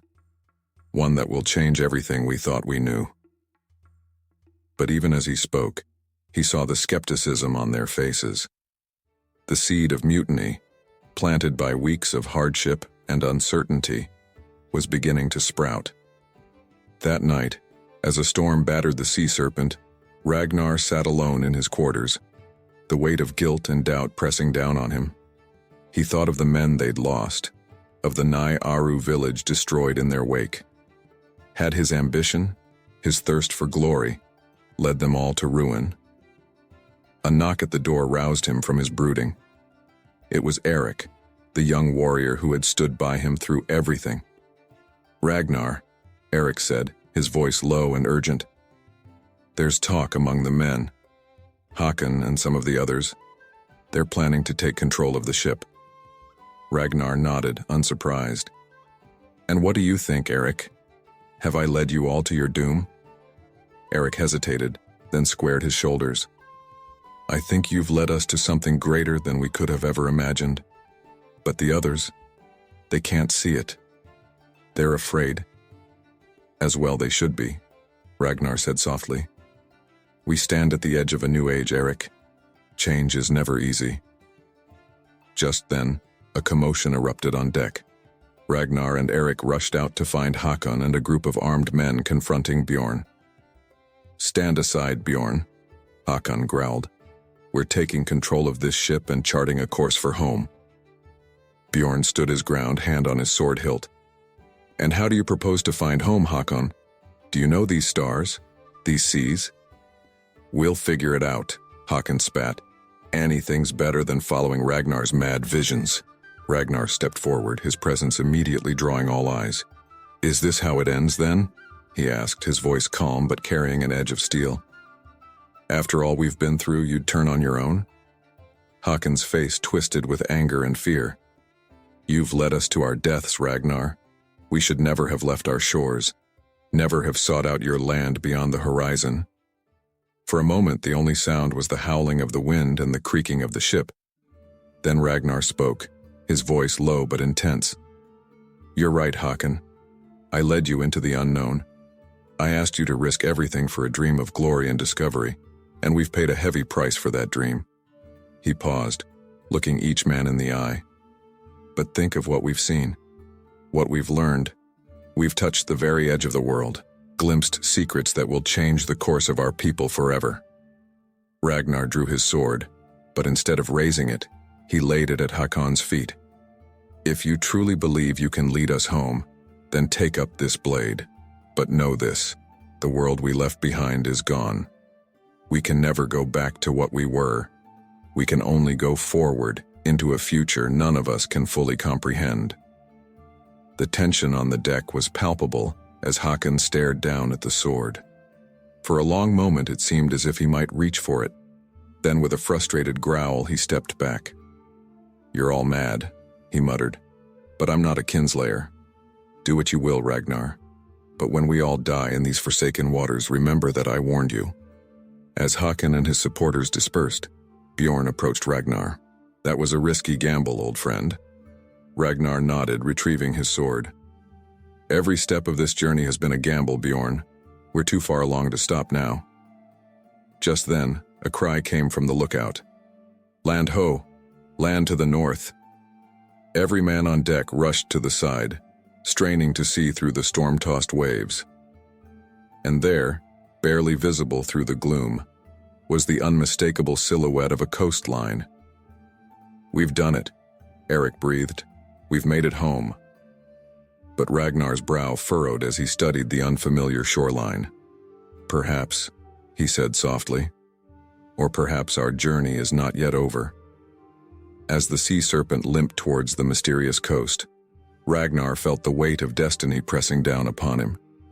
Whatever awaited them on those unknown shores, he knew that nothing would ever be the same again. The mist hung heavy over the fjord as the battered sea serpent limped towards home. Ragnar stood at the prow, his eyes straining to make out the familiar shoreline. After so long in unknown waters, the sight of the towering cliffs and dense pine forests sent a surge of emotion through his chest. "By the gods," Bjorn breathed beside him. "I never thought I'd see it again." As they drew closer, shapes began to emerge on the shore. People, running and pointing. A horn sounded, its deep bellow echoing across the water. "They've spotted us," Eric called out, his voice thick with relief. Ragnar nodded, his throat too tight for words. Home. They were home. But as the fjord opened up before them, revealing the village nestled along its banks, he couldn't shake the feeling that he was looking at it through different eyes. The man who had left these shores in search of glory and adventure was not the same man returning. As they approached the dock, a crowd had gathered. Faces both familiar and strange peered up at them, expressions of disbelief and joy mingling with shock at the state of the ship and its crew. "Ragnar!" a voice called out, cutting through the din. "Ragnar Iron Hand!" His heart leapt at the sound. Astrid. She pushed her way through the crowd, her golden hair gleaming in the weak sunlight. And in her arms, "Lower the gangplank!" Ragnar barked, his composure finally breaking. He was down it before it had fully settled, striding towards his wife with long, purposeful steps. Astrid met him halfway, tears streaming down her face. "We thought you lost," she whispered, as he enfolded her in his arms. "When the other ships returned without you?" Ragnar pulled back slightly, his eyes fixed on the bundle in her arms. A pair of bright blue eyes stared back at him, set in a face that was at once strange and achingly familiar. "Your son," Astrid said softly. "Born under the winter moon. I named him Leif, for the journey we hoped you'd return from." Ragnar took the child in his arms, marveling at how something so small could feel so weighty. "Leif," he murmured. "My son." The moment was broken by the arrival of the village elders, led by the grizzled form of Olaf One-Eye. "Ragnar Ironhand," Olaf boomed. "You've led us on quite the chase, lad. Half the fleet returned months ago, spinning wild tales of a cursed island and seas that swallowed ships whole. What say you to that?" Ragnar met the old man's gaze steadily. "I say that the world is vaster and stranger than any of us ever imagined, Olaf, and that our people stand on the brink of a new age." A murmur ran through the crowd at his words. Olaf's eye narrowed. Bold words. But where's the proof? Where are the riches, the plunder we were promised? Before Ragnar could respond, a figure emerged from the ship. Kira, her blue-green skin gleaming in the pale northern light, her large eyes taking in the scene with a mixture of wonder and apprehension. The crowd gasped, some reaching for weapons, others making signs to ward off evil. Ragnar quickly stepped between Kira and the villagers. "This is Kira," he announced, his voice carrying across the suddenly silent gathering. "She is a friend and ally who chose to accompany us on our return journey. She represents a people far more advanced than our own, guardians of knowledge that could change everything we thought we knew about the world." Olaf's face had gone pale. "What manner of creature is this, Ragnar? What have you brought to our shores?" Ragnar's jaw set in a hard line. "I've brought the future, Olaf, whether we're ready for it or not." In the days that followed, the village buzzed with rumors and speculation. Ragnar found himself constantly besieged by curious villagers, all clamoring for tales of his journey. But he remained reticent, sharing only the barest details of their discoveries. One evening, as he sat by the fire in his longhouse, Astrid approached him, Leif sleeping peacefully in her arms. "You're troubled," she said softly, settling beside him. Ragnar nodded, his eyes fixed on the dancing flames. "I've seen things, Astrid. Things that change everything we thought we knew about the world, about our place in it." "Then why not share that knowledge?" she asked. "Why keep it hidden?" Ragnar sighed heavily. "Because I'm not sure we're ready for it." The power we discovered on that island, in the wrong hands, it could destroy everything. A soft voice came from the shadows. Perhaps it is not the knowledge itself that is dangerous, but how we choose to use it. Kira stepped into the firelight, her presence no longer causing the stir it had upon their arrival. She had adapted quickly to life in the village, her innate grace and wisdom earning her a grudging respect from even the most skeptical villagers. "Your people are curious, Ragnar," she continued. "They yearn to understand the world beyond their shores. Is it not better to guide them towards that understanding rather than shield them from it?" Ragnar considered her words carefully. "And what of your people, Kira? The secrets they guarded for so long?" A sad smile played across her lips. "My people's time has passed. But yours is just beginning. The journey you embarked upon was not just across the sea, Ragnar. It was the first step towards a greater destiny." As if on cue, Leif stirred in Astrid's arms, his tiny hand reaching out. Ragnar watched in wonder as his son's fingers closed around one of Kira's. The contrast between his pink skin and her blue-green tone, a vivid reminder of the vast universe that awaited them. In that moment, Ragnar made his decision. He would not reveal the location of the island. That secret would die with him and his crew. But the knowledge they had gained, the understanding of humanity's place in a much larger cosmos, that he would share. "Tomorrow," he said, his voice firm with resolve, "I'll call a gathering. It's time our people learned the truth about the world beyond the horizon." Astrid squeezed his hand, her eyes shining with pride and a hint of fear. "And what then, my love? Where do we go from here?" Ragnar's gaze drifted to the window, where the first stars of evening were beginning to appear. In his mind's eye, he saw the strange, shimmering ship that had guided them home, heard again the mysterious voice that had spoken of seeds and harvests. "We prepare," he said softly. "We learn. We grow. And when the time comes, we'll be ready to take our place among the stars." As night fell over the fjord, Ragnar Ironhand stood on the threshold of a new world. The age of Vikings was ending, but something far grander was just beginning.